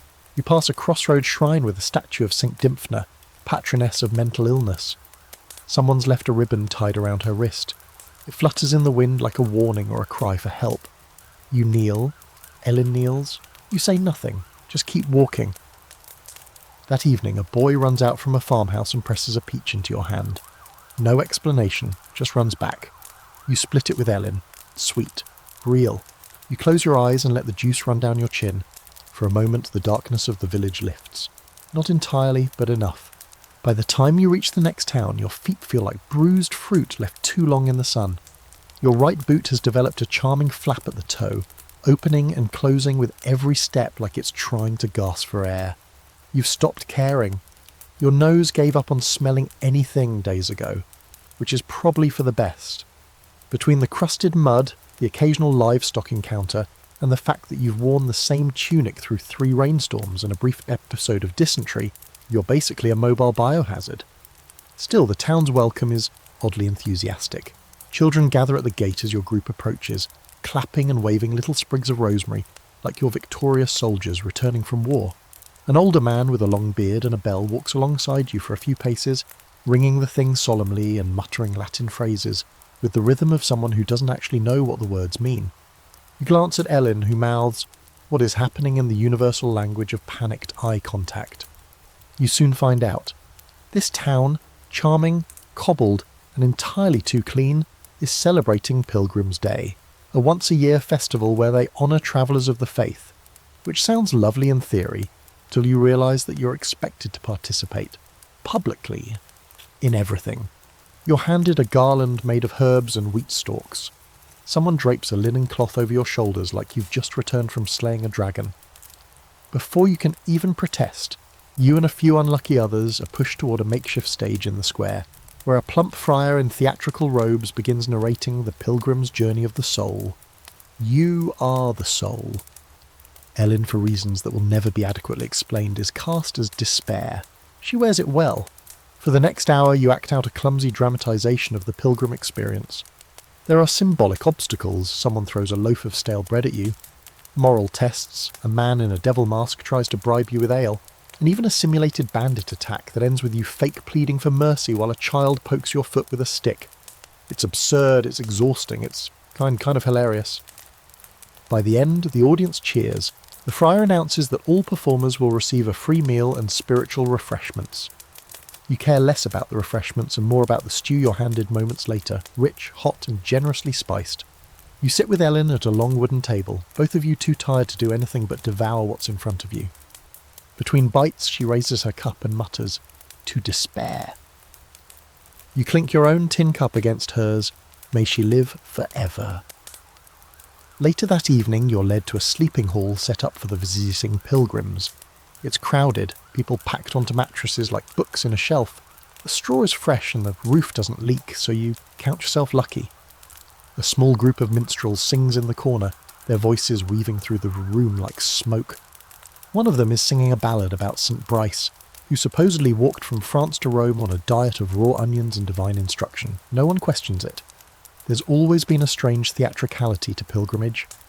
The church may insist it's about penance and purification, but in practice there's as much pageantry as there is piety. Towns compete to host pilgrims, local saints get backstories padded out like medieval fan fiction. And yes, sometimes you're forced to reenact your own misery for the entertainment of strangers who've never had to squat behind a tree in the rain. Scholars still argue about whether these festivals were sincere expressions of community faith or just thinly veiled excuses for towns to throw pilgrim-themed parties. Honestly, it was probably both. People need meaning. People also need distraction. Especially when you live in a world where illness and invasion are just part of the weekly weather. You sleep deeply that night, lulled by the soft hum of tired voices and the occasional snore that rattles the beams above your head. When you wake, the sky is pink and soft, and your bones feel slightly less cursed than usual. Before you leave, the friar from the performance stops you. He presses a small tin medallion into your palm, etched with the symbol of a scallop shell and the word Virtus. He says it's a charm, blessed by the bishop and meant to protect pilgrims from spiritual dizziness. You have no idea what that means, but you nod and thank him anyway. Back on the road, the land opens up again. Rolling fields dotted with low stone walls, sheep grazing like they own the place, and the occasional ruined tower in the distance. Ellen points out one of them and says, "That used to be a leper house." You glance over. The tower's roof is gone, its windows empty like blank stares. "Is it abandoned now?" you asked. She shrugs. "Hard to say. Some lepers never left, even after they died." You walk a little faster after that. It's easier to forget that pilgrimage routes didn't just attract the hopeful and the devout. They were also corridors for the society's unwanted. Lepers, criminals seeking penance, people with scandal nipping at their heels. For some, the road wasn't a spiritual journey, it was exile with better branding. There's even evidence that some criminals had sentences reduced if they completed a pilgrimage. Walk 1,000 miles, kiss a relic, and boom, you're forgiven, spiritually and legally. You wonder how many people you've met were actually there for redemption, and how many were just avoiding the gallows. The road begins to rise again by late afternoon. Ellen's still unusually quiet, her steps heavy. You ask her what's wrong, she hesitates. My sister, she says finally. She made this journey once, years ago, said it changed her. But when she came back, she wouldn't speak to anyone, not even me. You glance at her. Did something happen? She wouldn't say, just kept her things packed like she was always ready to leave again. You walk in silence for a while after that, the weight of her words trailing behind like a second shadow. You don't know what happened to her sister. You don't know what's waiting for you, but you feel very suddenly like the road remembers everything, and it doesn't always forgive. That night, you camp under a ruined aqueduct. The stars peek through the cracks in the stone, and the air smells like moss and distant rain. You pull your cloak tighter and listen to Ellen humming again, low, slow, something close to mourning. You sleep badly, dream of paths that double back on themselves, roads that never end. You wake before dawn, heart pounding, unsure why.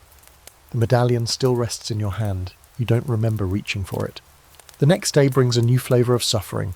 Boats. You knew this leg was coming. People whispered about it in muddy taverns and roadside churches, but that didn't make it any easier. The land trail has run out, swallowed by marsh and brackish water, and now you're standing on a decaying wooden dock, trying not to panic as you stare at a flat-bottomed vessel that looks like it might disintegrate if you sneeze near it. The ferryman, a stout man with a beard that could smother a goat, waves you aboard with all the enthusiasm of someone who's been doing this for 20 years and regrets every minute. You climb in, elbow to elbow, with half a dozen other pilgrims, most of whom are already green in the face. Ellen finds a seat near the middle and glares at the water like she's planning to punch it if it misbehaves. The boat rocks violently as the ferryman pushes off, and you immediately regret all your life decisions.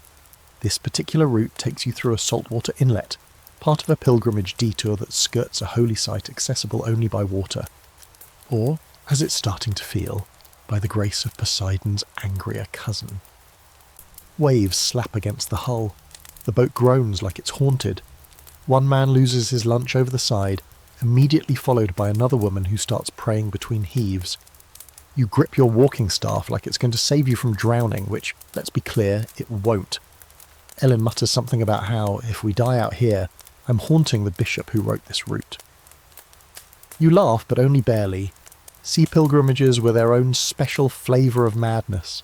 Some routes to shrines, especially coastal ones like Mont Saint-Michel, or even far-off Jerusalem, required boarding ships so poorly made they should have been classified as floating coffins. Pilgrims drowned, fell ill, or got rerouted for weeks by storms. But people still did it, because apparently land-based dysentery wasn't adventurous enough. A sudden swell nearly knocks the whole boat sideways. Someone screams. The ferryman just spits into the water and keeps rowing, like a man whose soul left his body 3 years ago and never came back.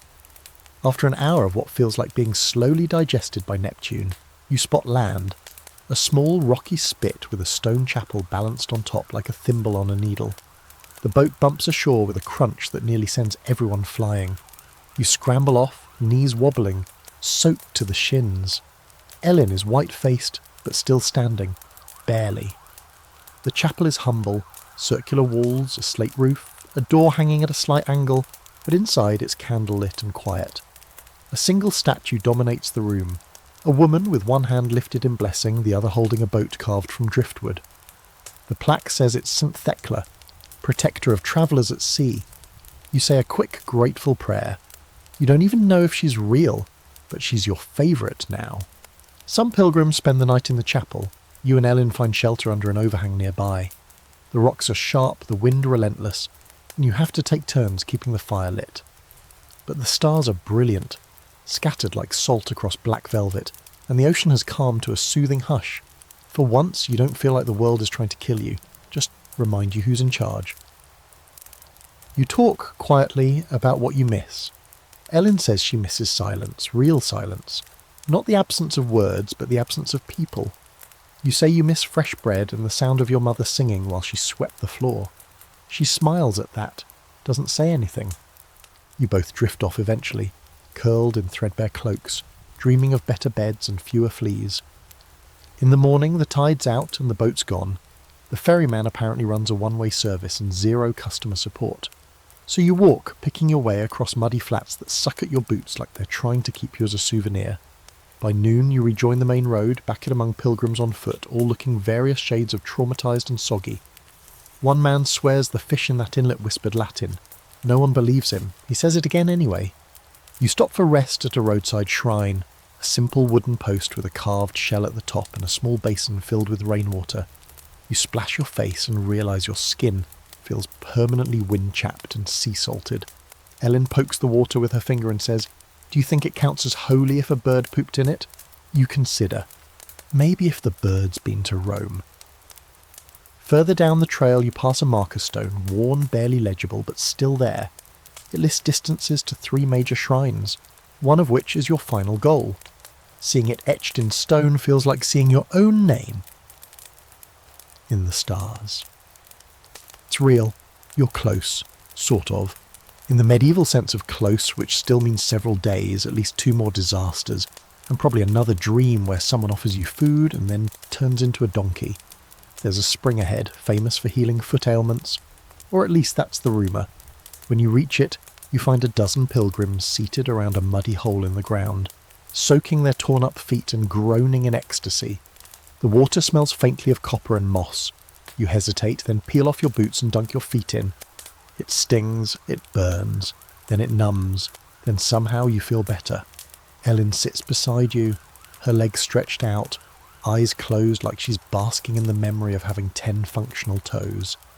You say nothing, you just sit, letting the water do whatever magic or science or trickery it's going to do. Here's the weird part. A monk shows up, just strolls up out of nowhere, barefoot with a bundle of herbs and a voice like warm honey. He doesn't ask for names, doesn't ask for the coins, just walks the circle, whispering prayers in Greek and tapping each pilgrim on the head with a sealed sprig of rosemary. When he reaches you, he pauses. "You carry too much," he says softly. You blink. "I only have 1 bag." He smiles. "Not on your back."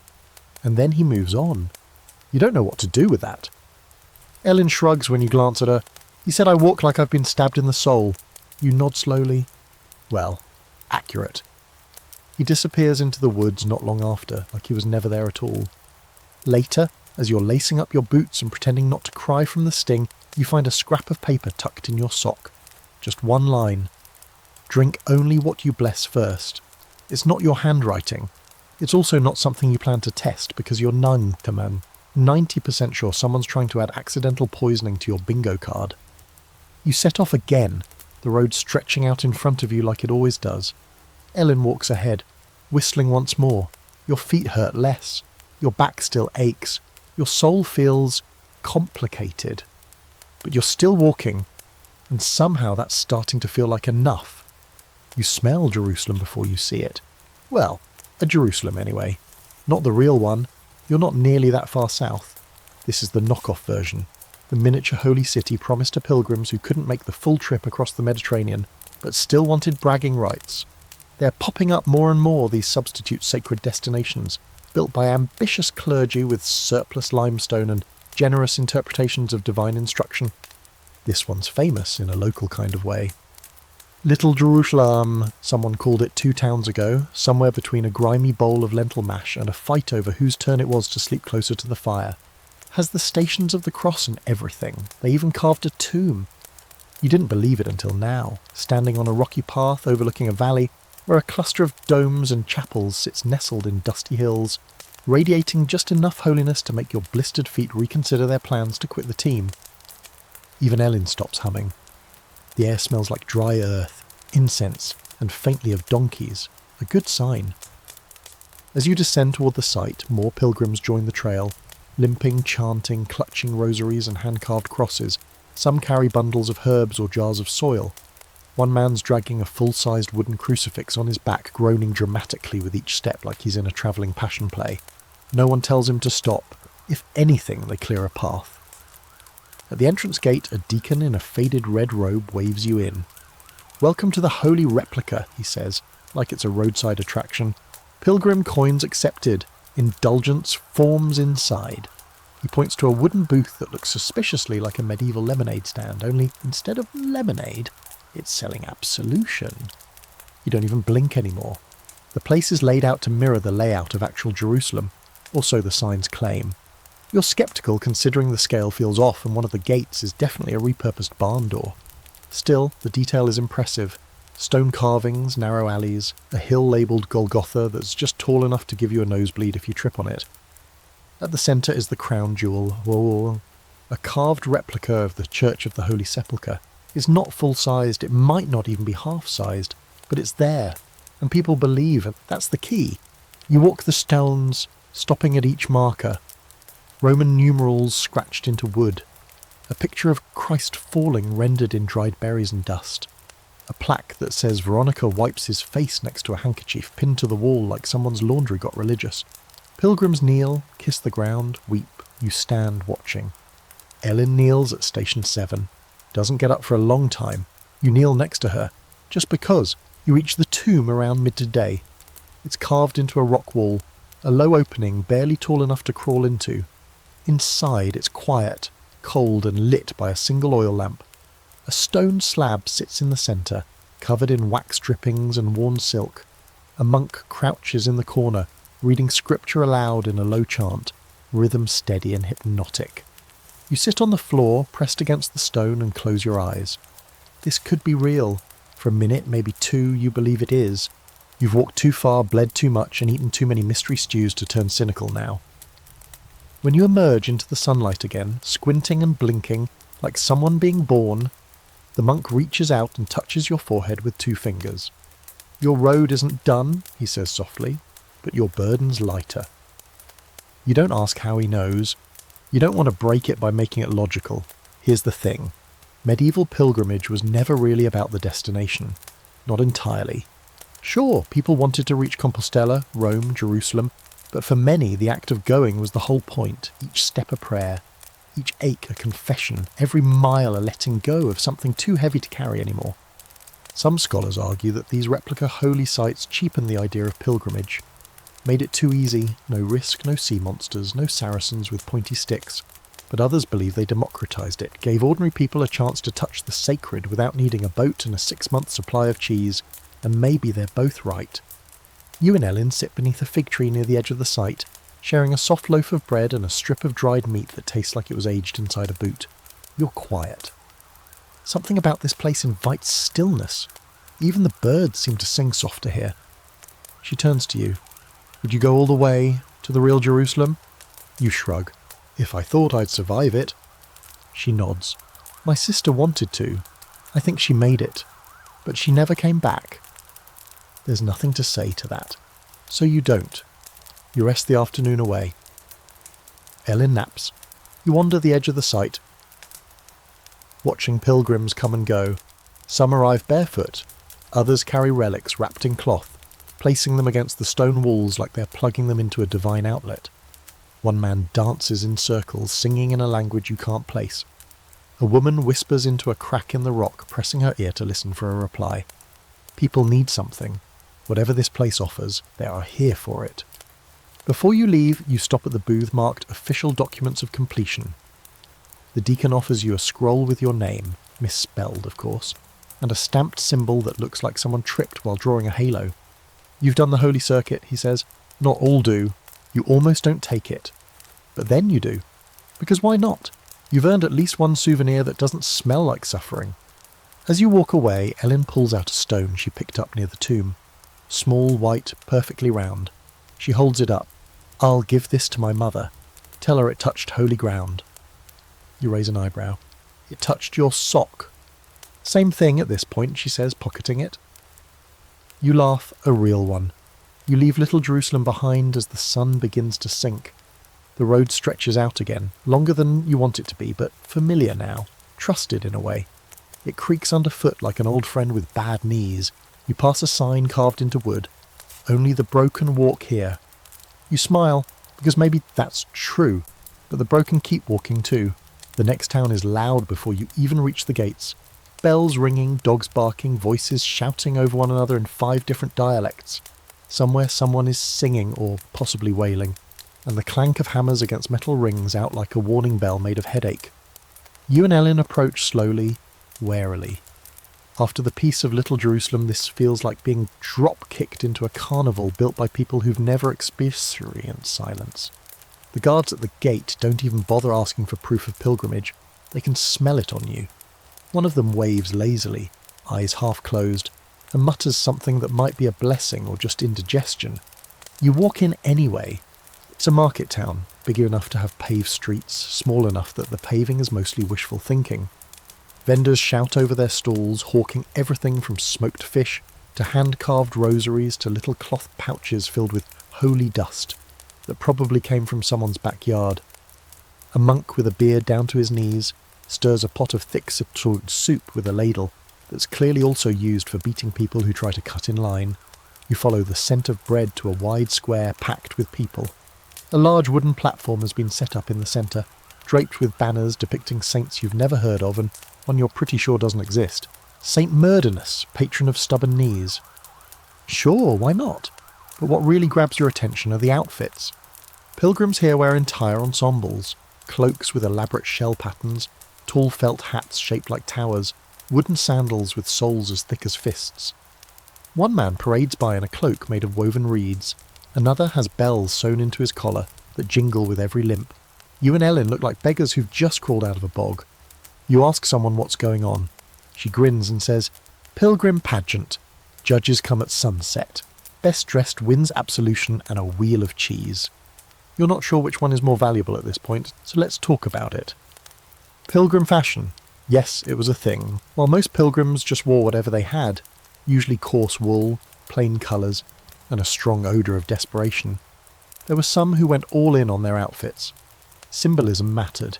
The scallop shell, of course, was the gold standard, worn as a badge to mark your journey to Santiago. But others added badges from every shrine that they visited until their cloaks clinked like chainmail. Some pilgrims wore wide-brimmed hats, both to block the sun and to show off embroidery of saints, doves, crosses, or in one case, what looked like a sheep doing the cha-cha. These weren't just for vanity, well, not only. In a world where being recognised as a pilgrim could mean the difference between getting free food or getting accused of vagrancy, these visual cues were essential.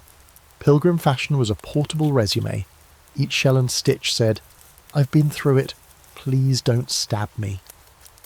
Ellen picks up a discarded sash from a stall and wraps it around her head like a crown. "How do I look?" "Like someone who just robbed a bishop's laundry basket," you say. She grins. "Perfect." You find a quieter corner near a small chapel where other pilgrims are resting, eating, and airing out their feet in the sun like exhausted turtles. You sit, dig through your bag for something vaguely edible, and pull out half a hard biscuit and a fig that's turned on you. Ellen trades a scrap of cheese she found near the judging tent. You don't ask. As you eat, a group of young pilgrims passes by, laughing and showing off their badges. They've got polished cloaks, shiny boots, and skin that hasn't yet learned how to peel from sunburn. One of them sees your crusty sandals and smirks. "El Camino's eaten that one alive," he mutters to his friends. You raise your boot and wave it at him. The flap opens and closes like a sarcastic puppet. "Still walking," you say. He doesn't reply. There's something to be said for humility, even when your boots are dying. Pilgrimage has a way of stripping you down to your most honest parts.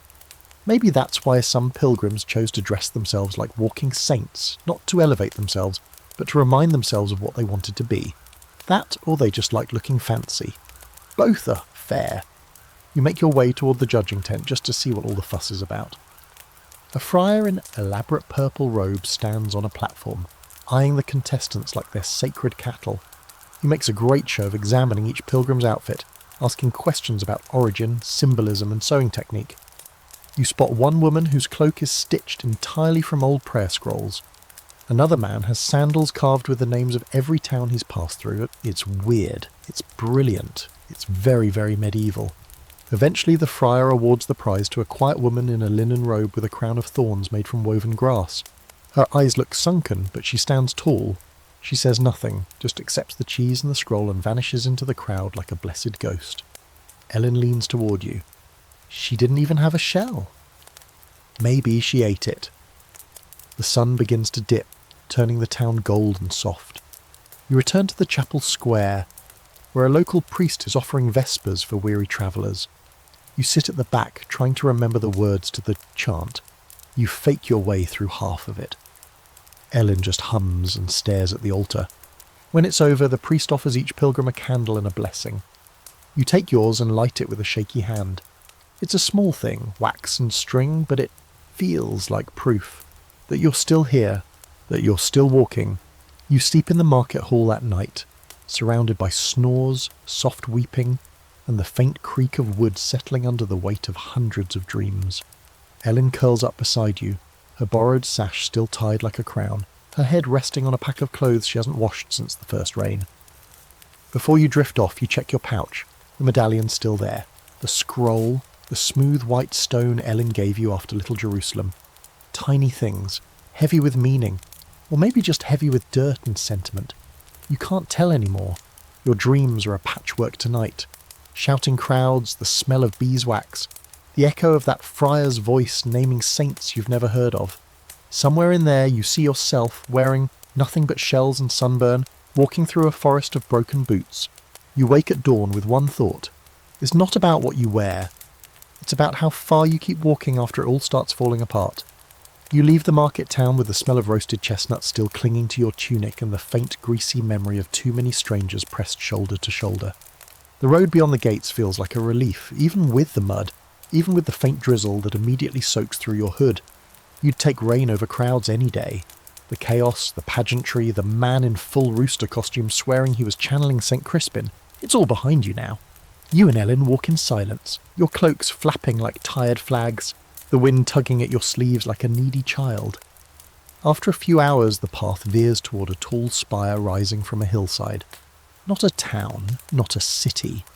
Just one long, elegant tower surrounded by smaller stone buildings, wrapped in ivy and humming with quiet purpose. You recognise the shape from stories. This is the sanctuary of the thrice-blessed Relic. Not blessed once, not even twice. No, this one really went for it.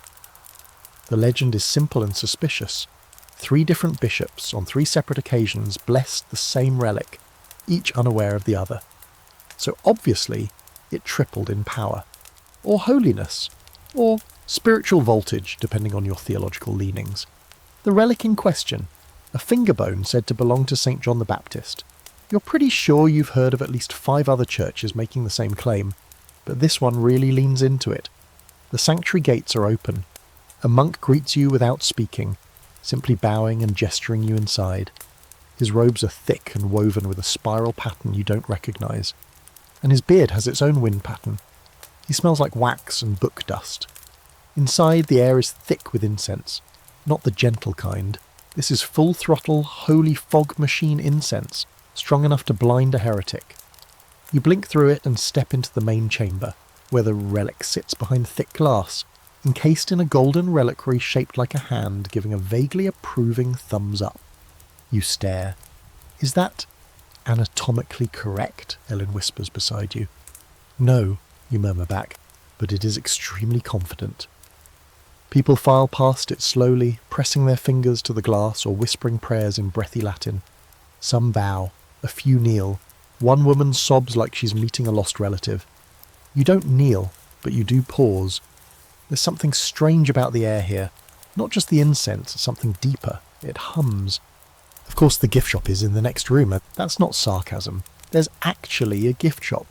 Tables of painted wooden tokens, vials of holy water, and, of course, miniature replicas of the finger, complete with thumbs up. Carry a blessing in your pocket, one sign promises. Great for weddings and livestock protection. Another claims the relic once cured a man of turning into a goat. You don't even try to interpret that one. You buy a candle. Ellen buys a badge shaped like a foot. For irony, she says, relics like this are everywhere, or at least claimed relics. During the height of pilgrimage fever, relics became spiritual currency. The more a town could claim, the more pilgrims it drew. Some churches had over 100 different relics, most with questionable provenance. Skulls of saints who never existed, sandals that definitely didn't belong to Jesus, and enough splinters of the true cross to build a full-scale replica of Noah's Ark. It became so common that people joked about it. Well, the people brave enough to joke about church property. Even some clergy raised eyebrows. One particularly bold scholar referred to a certain bishop's collection as the greatest hoard of beakers of sacred elbows ever known to man. He was not invited back, but despite the absurdity, the belief was real, and for many, touching a relic, even one that had clearly passed through 17 hands and probably belonged to a pig farmer, meant connection. Something tangible in a world where most things are uncertain and invisible. Hope that fit in your hand. You exit the sanctuary lighter in purse and heavier in reflection. The road bends west and opens onto a field dotted with wind-worn standing stones. Ancient markers long predating Christianity. Some of them are carved with symbols that no one has truly translated, though every village priest claims to know exactly what they mean. You pass a particularly tall one, shaped like a crescent moon, and find a small cloth pouch tied around its base. Inside, a seashell, a lock of hair, and a coin older than the empire that minted it. Someone left a sacrifice, a promise, maybe both. Ellen studies it, but doesn't touch. "Do you think God cares about this kind of thing?" she asks. You pause. "I think people care, and sometimes that's close enough." A mile later, a storm rolls ashores in fast, all claws and thunder. You duck into a wooden lean-to just in time, sharing it with a one-eyed man who says he's walking to Santiago on a dare. He shares a strip of smoked eel with you, and tells a story about a relic he once saw that bled when it was sad. "You mean it actually cried blood?" you ask. "No," he says. "It bled, like it had skin and feelings, maybe some unresolved issues." You chew the eel and try not to picture that. Here's a quirky tidbit. In some regions, people actually tested relics like living things. One account tells of a miracle trial where a relic was placed on a scale with a stone of equal weight, and priests waited to see if it chose to tip the balance. Another tale tells of a relic that refused to be moved unless it was carried by a pure-hearted virgin. The third girl in line succeeded. It's unclear whether she was smug about it. After the rain breaks, you move on. The road is slick, the sky clearing in streaks. You stop at a waymarker that features, no joke, a skull nailed to a plank, labelled St. Ambrose's Silence. You leave a coin not because you believe it's real, but because it feels rude not to. That evening, you find shelter in an abbey hostel that smells of cabbage and thyme. The monks feed you broth and offer a bed of hay that is technically softer than the floor.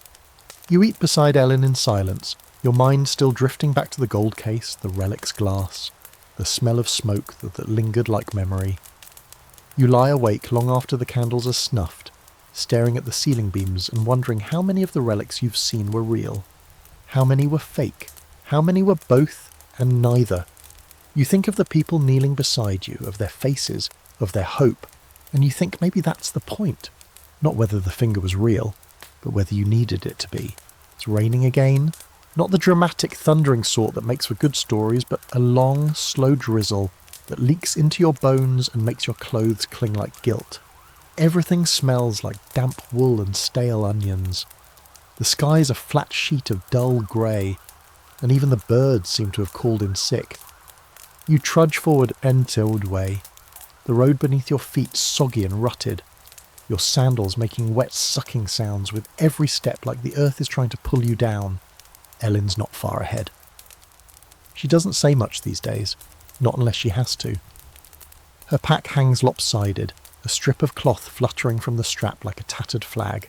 Every now and then she turns around just to make sure you're still following. You are.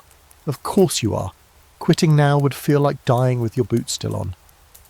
You pass a small stone cross at a bend in the road. No inscription, just moss-covered rock and a faint circle of trampled earth around it. Someone's left a candle stub in a jar at its base. You stop, light it. Not because you think it matters, but because it's the only warm thing you've seen in hours. Ellen says nothing when she notices. She just touches the stone once with her fingertips and moves on. Later that day you come across a battered wooden shelter beside a copse of trees, an old Pilgrim rest stop judging by the faded shell carved above the lintel. Inside it's dark and musty, but dry, and more importantly occupied. A man sits cross-legged near the far wall, scribbling on the parchment with a quill that's seen better centuries. He looks up as you enter and smiles. "Pilgrims?" he asks, though the answer is obvious. "Unless you're giving out wine to peasants," Ellen mutters, lowering her pack with a grunt. He laughs. "I'm Brother Theobald, chronicler. I write letters home for those who can't, or won't." You blink. Letters? Yes, messages for families, friends, parishes. Some want to say they're alive, some want to confess, some just want to be remembered. He gestures to a stack of folded letters tied with bits of twine. Hundreds of them. some labelled with names, some with destinations, many with nothing at all. He opens one at random and reads aloud. To my son, I have walked through 3 countries and 7 fevers. I've seen a skull wear a crown and a goat eat a relic. I miss you. Please don't sell the house. You stare. It's funny and tragic and exactly right. Pilgrims wrote letters when they could, or paid others to write for them. Not everyone was literate. Not everyone trusted their own handwriting to carry the weight of a soul.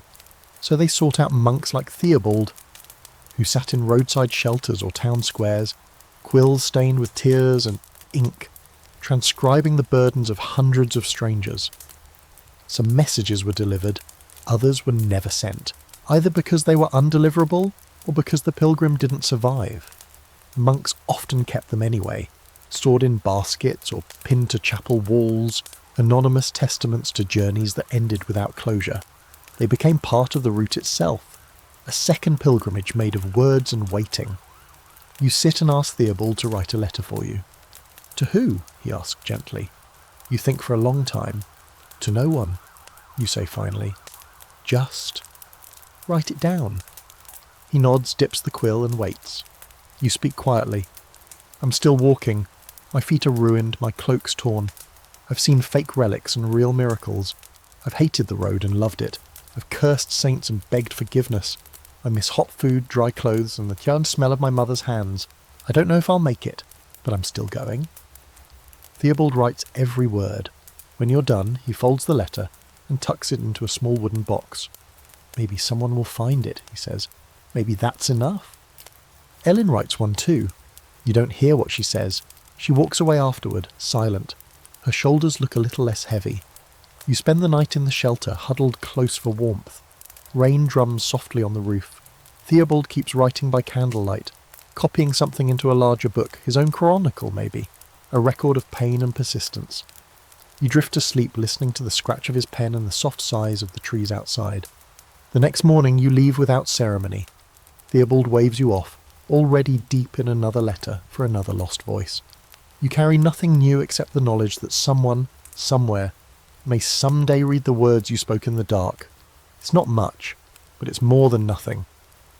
The road takes you through a narrow valley, flanked by cliffs and shadow. You pass a broken shrine that's been toppled by a landslide. Bits of painted stone lie scattered in the mud.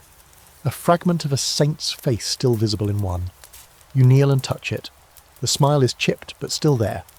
You move on. By midday the sun returns, just enough to dry your cloak and lift your spirits a few inches off the ground. You and Ellen walk side by side now, close enough that your cloaks brush. You don't talk much, but the silence feels earned. Not like avoidance, but like trust. Eventually you reach another village. Quiet. Small. A priest blesses you at the gate without asking why you're there. It's understood. You're always walking for something.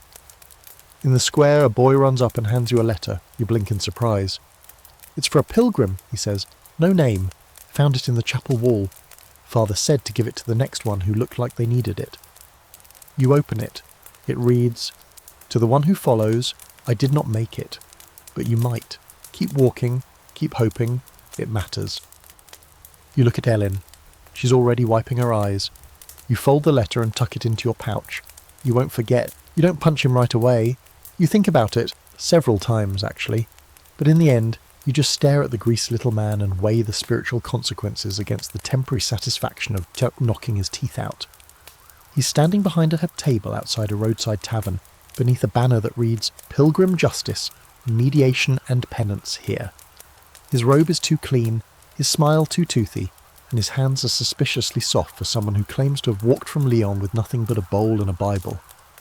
Now, he says, wagging a bony finger, if you punched him here, he points to a spot on a poorly drawn sketch of a human body, that's just an act of frustration. But if you punched him here, the stomach apparently, well, that's personal, that's penance-worthy. You don't even know who him is supposed to be at this point. Ellen crosses her arms. This is ridiculous. The man, he never gave a name, just refers to himself as the adjudicator, shrugs. Pilgrims argue, pilgrims steal, pilgrims sin. I help resolve their misunderstandings for a small donation. Ah, there it is. You lean on your staff and raise an eyebrow. And who gave you that authority? He straightens, puffing up like a cat that's heard thunder. I was blessed by a bishop in Bruges, or maybe it was Bruges adjacent. There's a long pause, then Ellen sighs, grabs your arm and pulls you away before either of you says something that requires actual penance. The truth is, he's not even the worst you've seen. Medieval roads were full of people claiming moral authority. Not priests, not monks, just opportunists in robes with a few Latin phrases memorised and a taste for drama. Some set up pilgrim courts outside abbeys, arbitrating disputes over stolen bread, blasphemous language, and even who got to sleep closest to the fire. Others wandered with badges and seals they probably forged, offering instant absolution for a copper coin and a firm handshake. Was it legal? Debatable? Was it spiritual? Highly questionable? Was it popular? Absolutely. Because real justice on the road was hard to find.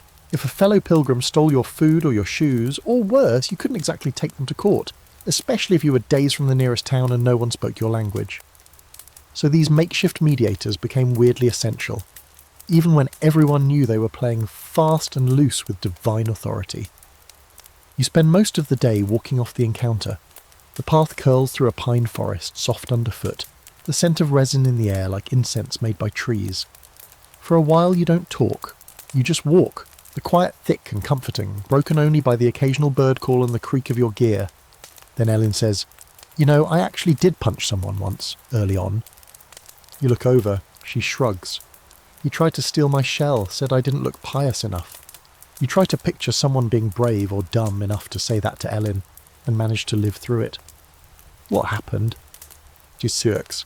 "I hit him in the thigh, seemed like the most neutral option." You laugh. A very merciful wound. Later the forest thins, and you arrive at a small settlement built around a chapel. A sign hammered into a tree reads, "Pilgrim House, Rest, Reconciliation, Relief." You don't trust it, not after the adjudicator, but the place looks legitimate, clean, humble, and blessedly quiet. Inside, a soft-spoken nun greets you with water and bread. She has a face like a weathered apple, and a kindness that doesn't feel like it's being rationed. You sit by the hearth and let the warmth soak into your bones while she tells you about the rules. Rule 1, no lying. Rule 2, no stealing. Rule 3, no drama.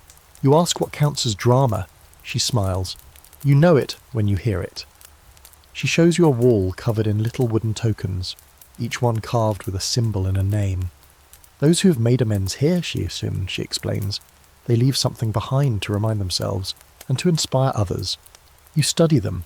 Crosses, flowers, animals, initials, some crude, others intricate. You find one shaped like a broken ring, another shaped like a foot, a third carved into the shape of an eye with a single tear. Ellen adds nothing, just looks and finally walks outside. That night you sit by the fire with a few other pilgrims. One's a widow from Genoa, walking for her husband's soul. Another's a young man with burns on his arms, who says only, "I lit the wrong fire." You all share food, stories, and silence. No one judges, no one needs to. Then the nun returns with a small bowl of oil and invites you, if you wish, to offer a confession. Not a full one. Just a word carved into wax, then melted away as a symbol of letting go. You hesitate, but Ellen's already gone up. She presses a mark into the wax, something you can't read, and watches it melt. You follow, your hand shakes. You press the tip of your staff into the wax and write the word, anger. The nun nods. No sermon, no absolution, just understanding. She drops the wax into the flame and you watch it vanish. The next day the road feels different. Not easier, not cleaner, but quieter inside. Your legs still ache. Your sandals are still cursed, but something's lighter, like you finally put down a bag you didn't realise you were carrying. At the edge of the forest, you pass a tree with carvings etched into the bark. Words in every language layered over decades, maybe centuries. One says, "I forgave him." Another says, "She never came home." A third, "He walked with me to the end." You add your own, still walking. Ellen watches you, then adds her mark just beneath. Just a line, a dash, like a pause. You don't need a mediator for that. The path narrows as you climb into the hills, stone underfoot and sky overhead, with no real sign of civilization. Just scrub brush, scattered sheep, and the kind of wind that doesn't whistle so much as interrogate your resolve. There are no markers for miles, no shrines or chapels, just the crunch of your boots and Ellen's soft footfalls beside you. It's beautiful in a raw, bone-coloured way, sun on rock, cloud shadows racing across distant slopes, silence that feels earned. And maybe, for the first time since you left home, you start to wonder if you're actually going to make it. Then you see the tower. It rises out of the next ridge like a thorn from the landscape, tall, black-stoned, and very much not part of any standard pilgrimage route. Ellen notices it the same moment you do and stops walking. "Is that a monastery?" she asks. You both know the answer before either of you says it. No. It's too wrong. Too crooked in the bones. There are no bells, no banners, no signs welcoming pilgrims or promising food, just a narrow path leading uphill, flanked by stacked stones and carved posts depicting twisted, unfamiliar saints.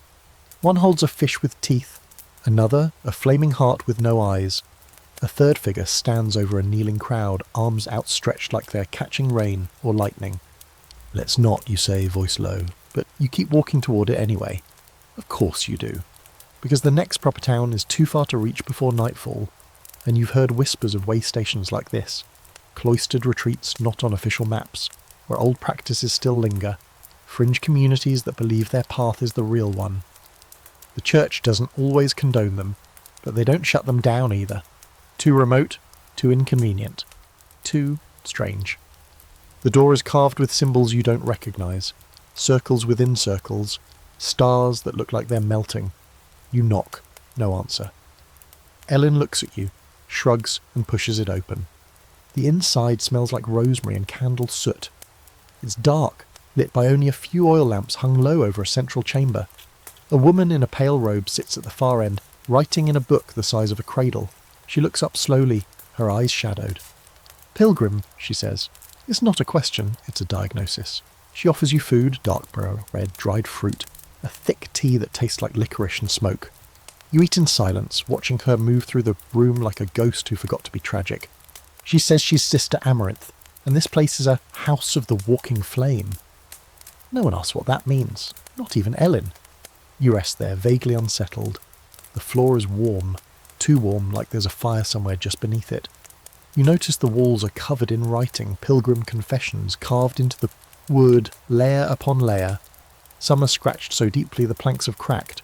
One reads, "I kissed the wrong relic." Another, "I saw him in the fire. He didn't speak." You try to sleep, but the building hums, or maybe your bones do.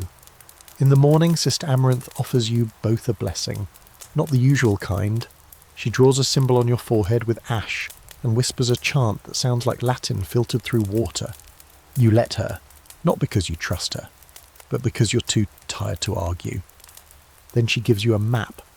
It's hand-drawn, not the official routes, just red lines through hills and woods dotted with symbols that match the ones on the door. "The true way," she says, "if you're ready."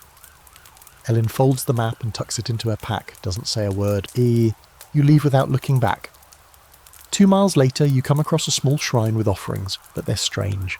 Bits of cloth twisted into knots, teeth, a dried bird's foot, someone's drawing of an eye with wings. You don't stop, neither does Ellen. Later that day, you meet another pilgrim on the road. A woman with a staff carved with names, her eyes bloodshot, her pack covered in soot. She asks if you've been to the tower. You nod. She grins, teeth too wide.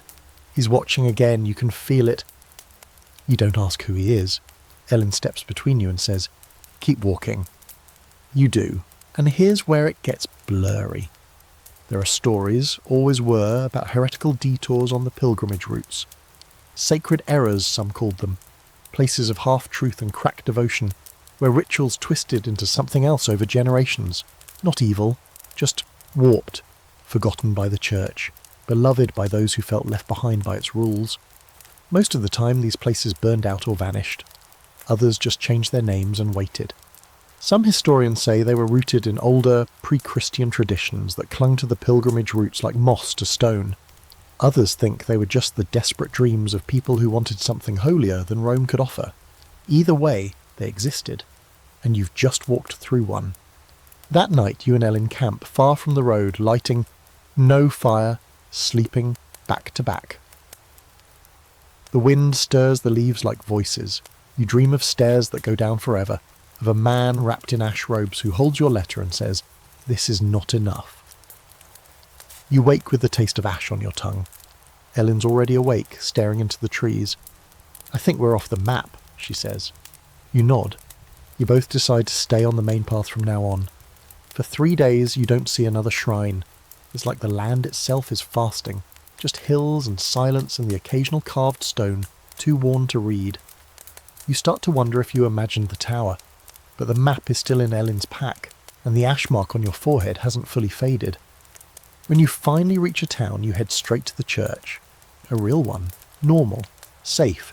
With chipped frescoes of St. James and actual nuns humming while they mop the floor. You kneel, you breathe, you cry. You don't confess what you saw, and some things don't need to be forgiven. Just walked past. The road that follows feels too clean. Too straight. It cuts through farmland like a Roman afterthought, lined with fences and soft hills, the kind of road you can follow without thinking, which is dangerous in its own quiet way. Your feet move because they've learned how to do it without instruction. Your eyes drift lazily from distant trees to distant clouds. Even your staff swings, with a rhythm that says, "I've done this 1,000 times before, and maybe you have," in some ancient loop of tired souls. You stop noticing landmarks. Shrines blur together. Every second chapel has a fading fresco, a cracked altar, and a resident priest who smells like old wine and speaks only in vowels. The relics all start looking the same. Bones in boxes, splinters in glass, thorns in velvet. One is a toe, another claims to be a piece of Mary's veil, though it looks suspiciously like someone's kitchen rag dipped in myrrh. You nod respectfully to all of them. Then one morning you wake to a whisper. "Did you hear that?" Ellen says, still half buried in her cloak. You sit up, blink at the grey sky. "Hear what?" She frowns. "Voices. In the chapel last night." You did hear something. Faint, like chanting underwater, and you were too tired to care. You dismiss it, pack up, and walk. But the feeling sticks. All day you're hyper-aware of everything. How the wind doesn't match the sway of the trees. How the crows keep circling in wide, lazy arcs. How every pilgrim you pass avoids eye contact. It's like the road has suddenly become aware of you. Not hostile, just curious. By midday, you stop at a hilltop tavern run by a group of lay sisters. They feed you thin broth, hand you a dry roll that you swear cracks a tooth, and offer you a place to sit while they wash your socks, which is the most intimate thing anyone's done for you in weeks. The tavern's walls are covered in Pilgrim graffiti, scratched initials, drawings of scallop shells, prayers in every language. One inscription catches your eye. She walked alone, but not unwatched. You sit with that for a while. Over dinner, one of the sisters asks what your destination is. You answer without thinking. Your shrine, your goal, the city you've been chasing for weeks. But then she leans in and asks, "Why that one?" You pause. Ellen glances up from her bowl. You've never actually said why you're walking. Not to her. Maybe not even to yourself. You shrug. "Because I had to." The sister smiles like she's heard that 100 times.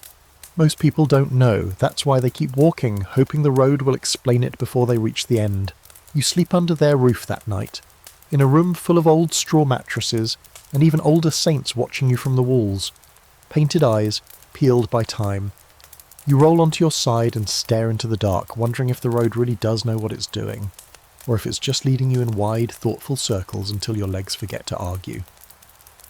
The next morning you pass a group of children playing a game with bones. Not human bones, probably, but they rattle just the same. One of them points at you and shouts, "Pilgrims, they walk because they're broken." You laugh, but only because it's true. The land shifts again. No more farmland, just long, empty fields marked by standing stones and low, whispering grass. The wind has a voice out here, and sometimes you're sure it's calling names. You pass a shrine carved directly into a cliffside, nothing more than a recess in the rock, housing a crude wooden figure of a weeping woman. Someone's dressed her in a veil made of cobwebs and faded ribbons. You pause, reach into your pouch, and leave the letter you received back in the village, the one from the dead pilgrim. You don't say a prayer, you just set it down, tuck it into a crevice, and walk on. "I think she was waiting for that," Ellen says behind you. By now you know each other's silences. She hasn't asked about the map since the tower. You haven't asked about her sister again. Some conversations don't need finishing. They just hang in the air like old banners, tattered but still visible. That night you come upon a fireside gathering. A dozen pilgrims seated in a circle, faces lit orange and gold, voices low. One by one they share stories, not about relics or miracles, but about the worst moments on their journey. The man who got lost for 2 days in the fog, the woman who stepped on a nail and still limps with every step, a boy who lost his best friend to fever just 3 days in and kept walking anyway, carrying his friend's badge tied around his wrist.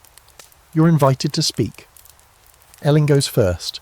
She talks about the day she almost gave up, doesn't say when, just says it rained for hours and everything she carried felt like it belonged to someone else. Then they look to you, you just say, I saw a place that shouldn't have existed. Oh, I didn't understand it. I still don't. But it made me want to finish. Someone nods. Another reaches across and touches your arm. There's a strange comfort in being broken together. And now, let's get into one of the weirdest quirks of pilgrim culture. Imposters. Pilgrims who never actually walked. People who bought badges, wore cloaks they hadn't earned, and bragged about miracles they'd never witnessed. Some scholars say up to a third of the pilgrims recorded in certain towns were frauds. Either they paid someone to make the trip for them, spiritual proxies, or they faked the whole thing. But real pilgrims, they could tell. There's a look, a smell, a weight in the shoulders that says you've seen too much mud, too many blisters, too many nights spent whispering apologies to saints you weren't sure were listening. You have that look now. Ellen does too. You sleep by the fire, surrounded by people who have all faced the road and not turned back. At some point in the night, you wake and find Ellen still awake, staring into the flames. Do you think we'll know when it's over? She asks. You think for a moment. Maybe. Or maybe we'll just stop walking and realise it ended somewhere behind us. She nods. Or maybe it never ends. You hope she's wrong, but you're not entirely sure. The first sign something's off is the silence. Not the usual peaceful kind. This is a heavy, unnatural silence, like the landscape is holding its breath. You and Ellen walk through a small copse of trees, the trail narrowed to a single rutted groove barely wide enough for 1 foot at a time. No birds, no insects, just the steady crunch of your soles and the occasional snap of a twig underfoot. The air smells like ash, though there's no fire in sight. You're still thinking about last night's gathering, about the way stories seem to weave themselves into the road like old vines, curling around each step you take. Every person who's walked this way has left something behind. Pain, hope, lies. You crest a hill and freeze. Below you is a clearing. In the centre a shrine. Not unusual. Shrines are as common as mud by now, but this one is different. This one is moving. More accurately, the people around it are moving. A crowd of maybe 20, encircling the shrine in slow rhythmic procession. They chant as they walk, low and guttural, a language you don't recognise. Latin adjacent maybe, or a dialect so regional it loops around to being untranslatable. They wear robes in mismatched colours, patched in strange places, and their feet are bare despite the sharp stones scattered across the path. Ellen steps beside you. What in all hells? You both crouch low in the brush and watch. At the shrine's centre is a figure, not a statue, a person, hooded, kneeling, hands bound in front of them with a loop of vine. A crown of branches rests atop their head. Not thorns, just branches, green and leafy, like the forest hasn't quite agreed to be part of this. You whisper, "Should we do something?" Ellen's already standing, but before she can take a step, someone else emerges from the trees. Another pilgrim by the looks of it. Dusty cloak, frayed staff, a scallop shell tied loosely around their neck. They walk forward without hesitation, moving straight through the circle and up to the kneeling figure. The chant stops. The leader of the circle, a man with a beard that looks like it was carved from smoke, raises his hand. "You come seeking absolution?" he asks. The pilgrim nods. "And what have you done?" The answer is faint, but you hear it. "I lied about a miracle. I took coins I didn't earn." The leader nods, then take the vow and join the walk. You expect a punishment, a lecture, maybe a stone to the head. Diable. Instead, the bound figure stands, steps aside. The new pilgrim kneels in their place. The vine is looped around their wrists. The old penitent walks away, barefoot and wordless, vanishing into the trees. No one stops him. The chant resumes. You and Ellen don't speak for a while after that. When you do, she just says, "Not all pilgrimages are voluntary." It's not an accusation, it's a fact. Because here's something scholars still wrestle with: the fine line between pilgrimage and punishment. In medieval Europe, the two were often the same. Courts sometimes sentenced criminals to pilgrimage. Theft, 200 miles to Santiago. Blasphemy, off to Rome with you. Adultery, walk until your feet bleed and then walk a little more.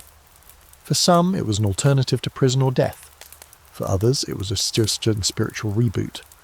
But not all who walked did so by choice. Some wore iron collars. Some carried letters of penance stamped and sealed, which they had to present at each town they passed. Others had to announce their sins publicly at shrines, performing their shame in front of strangers and saints alike. There are even accounts of pilgrim wards, groups of assigned penitent walkers led by clergy or guards, travelling like spiritual chain gangs. They weren't allowed to speak to others. They slept in separate spaces. Their route was chosen for them, and if they broke the rules, they were flogged and sent back to start over. So what you just saw might not be an isolated cult, it might be justice, or at least a version of it. You keep walking, faster now, the road widens again, the trees thinning into low scrub and rocky fields. The sky grows heavy with dusk, and with it comes the tension that always curls around your bones when night is too close and shelter is too far. You find a cave. It's not ideal, but it's dry and sheltered and smells only mildly of goats. You settle in, sharing what little food you have left, some dried apples, the last corner of cheese, and a piece of flatbread Ellen claims she acquired from a monastery kitchen. You don't ask questions, you just eat.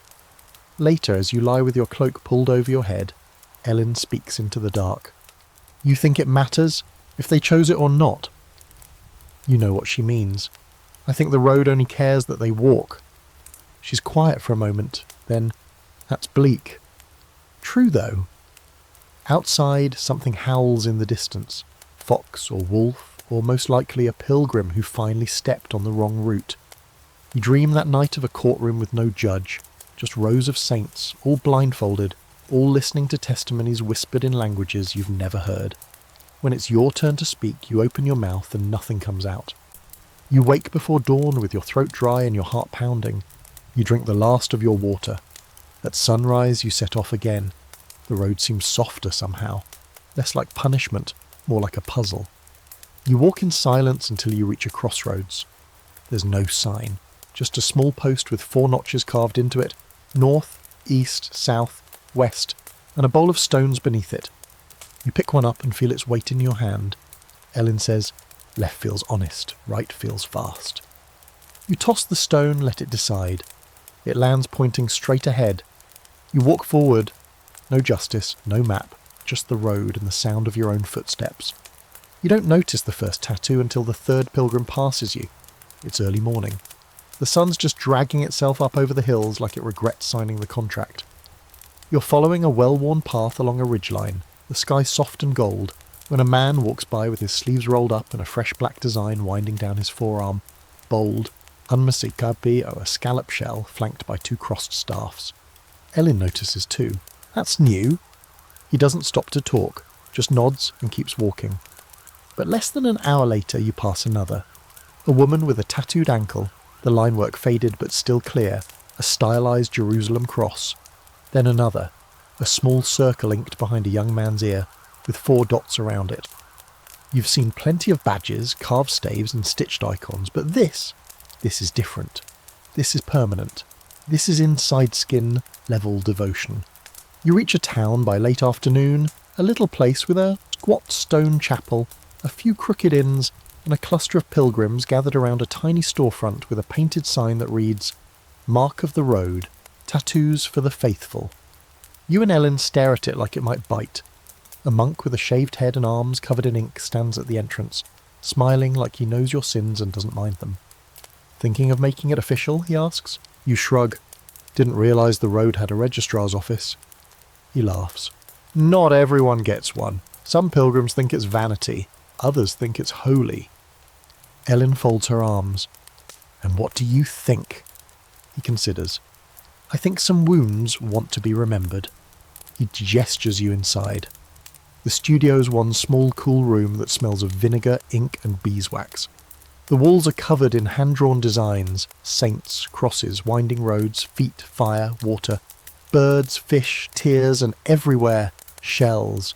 Shells in every style, simple outlines, spirals, mosaics made of dots, some with blood, some with flames, one made entirely of names. A woman sits in the corner humming as a needle taps against her shoulder blade. Her eyes are closed, face serene. Another man leans back with a towel over his face as a dark symbol is etched onto his chest, an open eye inside a circle of stars. You ask the monk where the tradition comes from. He smiles. It goes back centuries. Pilgrims to Jerusalem used to get marked when they arrived, proof they'd made it, done by monks in Bethlehem mostly, tiny crosses usually. Then it spread, Santiago, Rome, Canterbury, each with its own symbol. Some called it sacrilege, others called it sacred memory. Ellen peers at a design of a cracked foot with wings sprouting from the heel. And now it's back? Always was, he says. But now people are just less shy about bleeding for something that matters. You don't get one. Not yet. Maybe not ever. But you ask him what he'd give you if you did. He studies you for a moment. A thread, he says, wrapped around your wrist. Frayed but unbroken. You nod. You spend the night in the town, sleeping in a loft above the bakery, where the air smells of yeast and wood smoke and the kind of comfort you don't trust anymore. Ellen leans against the window and watches the marked pilgrims pass below, the new ones walking carefully, like the ink is still tender. She doesn't say anything for a long time. Then, I think it's about proving something. To others? To themselves. She turns. You think it's vanity? You shrug. Maybe. Or maybe it's faith that finally found skin to live in. There's a silence after that, but not the heavy kind, the settled kind. The next morning, before you leave, Ellen visits the shop. She doesn't let you follow her in. When she emerges, she doesn't show you the tattoo, just rolls her sleeve down and walks past like nothing happened. But she walks straighter after that, a little faster, like something on her has caught up with something inside her.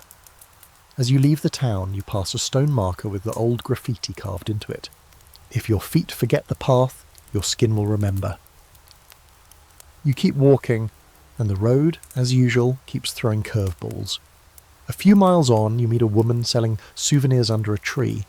Her entire cart is covered in trinkets, tiny crucifixes, carved shells, bone flutes, holy medals, vials of sacred air, and a bundle of rolled cloth that she claims belonged to a child who saw the Virgin Mary inside a cloud of flies. You ask how much the flute costs.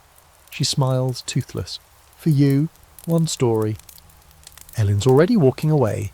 You stay. You tell the woman about the shrine in the forest, about the figure in vines, about the chant that didn't need a translation. She nods like she's heard worse. Maybe she has. Then she gives you the flute. When you catch up to Ellen, she raises an eyebrow. Bartered your soul for a whistle?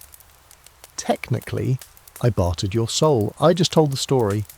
She doesn't even flinch. Seems fair. You camp by a river that night. The stars sharp and clear above you. You try to play the flute. It makes a sound like a dying bird. Ellen begs you to stop.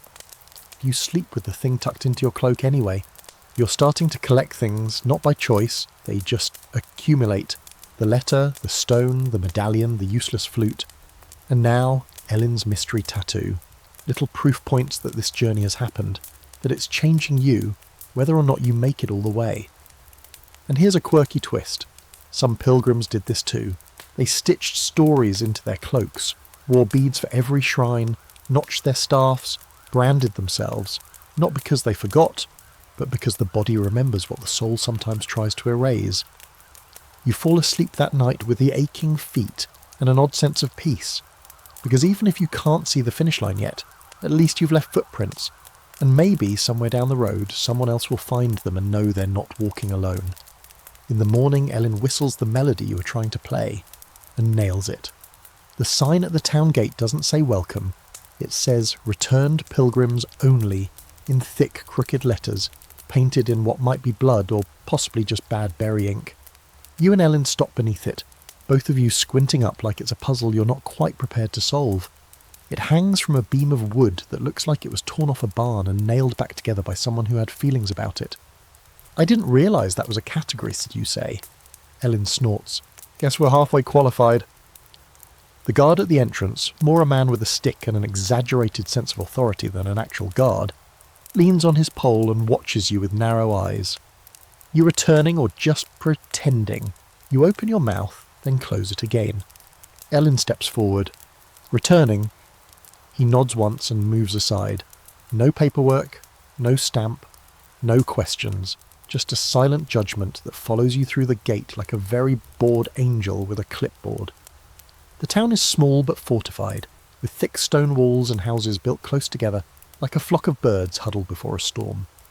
You notice right away that everyone is wearing some sort of badge, not just shells or crosses, but scraps of parchment pinned to their sleeves, woven bands tied around their forearms, small wooden tokens hanging from their necks, each one marked with a symbol you don't recognise, a simple loop with a vertical line through it, like a keyhole, or maybe a noose. You stop a woman selling bread and ask what the symbol means. She squints. You're not from here, are you? Ellen says nothing. The woman shrugs. They're pilgrim returners, survivors mostly, people who came back changed, or half changed. Some walk the route again, over and over. Others just stay. They say if you walk the path once, it's a miracle. If you walk it twice, it's a confession. Confession. You trade a piece of dried meat for a hunk of rye that tastes like sorrow and burnt barley. As you eat, you notice the looks. People here see you. Not just as strangers, but as potential returners. Probationary ghosts. In the square, a group of pilgrims sit on benches arranged in a circle.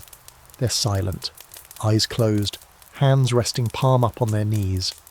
A monk stands at the centre, reading from a scroll that looks like it's been unrolled and re-rolled too many times. He's listing names, not saints, not martyrs, just names. Hundreds of them. Each followed by a pause, like waiting for someone to raise a hand and say, yes, I knew them. You don't recognise a single one, but you listen anyway. Afterward, you speak to the monk. Ask why they do this. He says, for the ones who don't come back, someone has to remember their names. Ellen turns away. Her hands clench and unclench. You find a place to stay above a tanner's shop, hot, loud, and smelling of ancient feet, but it's shelter. You fall asleep to the sound of leather being beaten into submission. You dream of walking backward, returning to every shrine you've passed, whispering apologies to statues that never asked for anything. In the morning you wake to rain and the sound of shouting outside. You rush to the square to find two men arguing. No, accusing each other. One claims the other lied about reaching the tomb at Compostela. The second claims the first stole his badge and faked his pilgrimage. A crowd gathers quickly, forming a tight ring around them like wolves waiting for a verdict. Then someone shouts, "Take it to the hall." Everyone goes quiet. You follow the crowd up a narrow alley and into a low, domed building at the edge of the town. Inside, long wooden benches face a raised platform where three grey-robed figures sit, their faces covered with plain masks, one with eyes, one with a mouth, and one completely blank. A clerk announces the charges: spiritual fraud, theft of proof, misrepresentation of sacred journey. The accused is pale but defiant. "I walked it," he says. "I bled for it." The accuser spits at his feet. "You bought the badge, you never left the valley." The masked judges don't speak. Instead, a boy, no older than 10, approaches with a clay bowl and a pair of dice. He hands them to the accused, who drops them in. They clatter, roll, and come up with symbols you don't understand. The clerk looks at the result and nods. "He walks again!" A murmur goes through the crowd, no cheers, no outrage, just inevitability. The accused bows his head. Then two silent watchers, more masked figures, escort him out through a back door. Someone whispers that he'll be walked to the road and left with nothing. No shoes, no pack, no staff, just the clothes on his back and a second chance. It's harsh, it's haunting, and it's real. Here's a strange fact for you. In some medieval towns, pilgrims returning from long journeys weren't just welcomed, they were examined, especially if they claimed miracles, healings, or visions. Clergy might test them with questions about specific locations, relics, or rituals. Locals might demand proof, badges, tokens, scrolls of indulgence, and if someone was caught faking their pilgrimage, It wasn't just social embarrassment, it was spiritual fraud, a crime against the soul. Some were fined, others were shunned. A few were ordered to actually walk the pilgrimage they pretended to finish, and this time they'd be watched. You and Ellen leave the hall quietly, hearts heavy. As you walk back toward the centre of town, she finally speaks. I wonder what they'd do to someone who came back and didn't feel any different. You look at her. I think that's the worst kind of fraud, you say softly. When you go through all this, and you still feel broken, she nods. Then I guess we keep walking. You leave the town under a grey sky, your cloaks damp and your boots slick with mud. At the gate, the man with the stick is still there. He watches you go. No badge? He asks Ellen. She raises her sleeve, shows him a flash of ink. He nods. You'll be back. She doesn't answer, and neither do you. The wind changes after you leave the returner's town. It blows colder now, not bitter exactly, but with a chill that sneaks into your cloak like it's looking for something. The road stretches on in that long, unblinking way it always does. Never hurried and never kind, just there. Always there. Ellen walks slightly ahead, as she's done more and more lately, her tattoo hidden beneath her sleeve, her silence louder than it used to be. It's a quiet day, the kind that presses on your ears and makes every footstep feel exaggerated. You pass a few scattered farms. A woman leading goats down a path.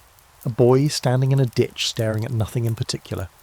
No pilgrims, no shrines, just land and sky and two people who have come too far to remember what normal even feels like. You stop that evening in a crumbling roadside inn, where the roof leaks and the soup tastes like it once knew a carrot. The innkeeper's missing 2 fingers and an ear, and when you ask him what happened, he just grins and says, Jerusalem. You're not sure if he means the place or the idea. There's a map on the wall, hand-drawn, cracked with age. It doesn't show roads. It shows routes, arrows, names, tiny images of saints and relics. Some paths loop back on themselves, others trail off into the margins. One route goes straight off the page into a sketch of a ship with the caption, He did not return. Ellen traces one of the lines with her finger. We're close, she says. You nod. Not that it feels close. It feels like you've been walking forever. But the landmarks match. The churches, the rivers, the sequence of small towns like beads on a very holy, very frayed necklace. It's not quite the end, but you can see it now, in the sense that someone dying of thirst sees water. That night you dream of home. Not a memory, not your actual home, just a home. A place that's warm and dry, where someone laughs without flinching and where nothing is waiting to be forgiven. You wake with tears on your face and no idea why. In the morning you pass a group of 3 pilgrims huddled beside a small fire. They look worse than you, and that's saying something. One of them has no shoes. Another clutches a piece of cloth wrapped around their arm like it's the only thing keeping them together. They are telling stories. You catch a line as you pass. I lost a toe in Orleans, left it at the shrine. Seemed fair. You stop. Offer them food. They take it without thanks, which feels more honest than any blessing. Then one of them leans forward and says, You're almost there, aren't you? You nod slowly. He grins, teeth dark and few. Hope it's worth it. You want to say something back, something hopeful, maybe even something profound, but you don't, because you're not sure yet. You just keep walking. Here's something that doesn't get talked about enough. Not every pilgrim made it home. Some died on the road. Fever, hunger, bandits, bad weather. Worse decisions. Others chose to stay at their destination, believing they were reborn and couldn't return to their old lives. A few, a strange few, went home and found it didn't fit anymore, like trying to wear someone else's skin, because the journey changes you, in little ways and big ones, in ways that no badge or token can sum up. And sometimes that new version of you just doesn't fit back where the old one left. The next town you reach is strange in a different way. Too clean, too quiet. It's as if someone swept it every morning and told the dogs not to bark. The chapel is freshly painted, the market stalls are lined with uncanny precision, and every person you meet smiles with the same unsettling calm. A woman greets you near the square, handing you a small loaf of blessed bread. You must be near the end, she says. How wonderful! Aren't you excited? You try to answer but falter. Ellen does it for you. We're getting there. The woman beams. I remember my pilgrimage. Oh, I wept at the tomb. Just collapsed. So beautiful, you'll love it. And then she says it. It makes it all worth it. Those words echo in your head long after you leave the town. You camp by a river that night, the sound of water rushing over stones like a lullaby with teeth. You stare up at the sky and wonder what worth even means anymore. You've lost weight, blood, a toenail. You've watched people pray and weep and lie and disappear. You've nearly been robbed, possibly cursed, maybe blessed, and definitely marked by something you still don't understand. What's the exchange rate on that? Ellen lies beside you, eyes open, watching the stars. Would you do it again? You ask quietly. She doesn't answer for a long time. Then, I don't think I'd be the same person if I didn't. Do you want to be the person you are now? Another silence. I'm still deciding. In the morning, you rise with stiff joints and a gut full of nerves. It's not far now. The path climbs steeply into the hills again, winding through mist and ancient trees that bend like they're listening. Every branch is a question. Every stone underfoot is a reminder. You're getting closer. And instead of feeling lighter, you feel heavier, like you've been carrying a question this whole time, and the answer might be worse than the asking. You stop at a small overlook and see it, your destination. Just a speck in the distance, nestled between ridges, a glint of spire, a sliver of wall. You've imagined this moment for weeks, months, and now that it's here, you want to turn around. Ellen grips your arm. We're not done. You nod because she's right. You can't stop now, but deep down you realise this isn't just the end of a road. It's the start of whatever happens after, and no one prepares you for that. You wake on the last day with dirt in your mouth. Not metaphorical, not poetic, just actual dirt. The wind must have kicked up during the night and settled a fine layer of it over your face while you slept beneath that crooked yew tree with Ellen snoring like a plague cart in the background. You sit up slowly, bones stiff and skin sore, and spit onto the ground like a farmer who's seen too many bad harvests. Today is the end of the road, supposedly, and you already feel like someone scraped you out of a boot heel. Ellen stirs beside you. No grand speeches, no solemn nods. She just stretches, winces and says, "Should probably find a place to wash before we arrive, or at least something that vaguely smells like soap." The final stretch of road is clean. Not smooth, mind you, just cleaner, less muck, fewer ruts, more stones carefully laid, like someone thought this last part deserved some dignity. You walk it quietly, the landscape narrowing into a winding path between hills. On either side, poplars standing like tired sentries, their leaves whispering things you can't quite make out. The air smells different, brighter somehow, fresher.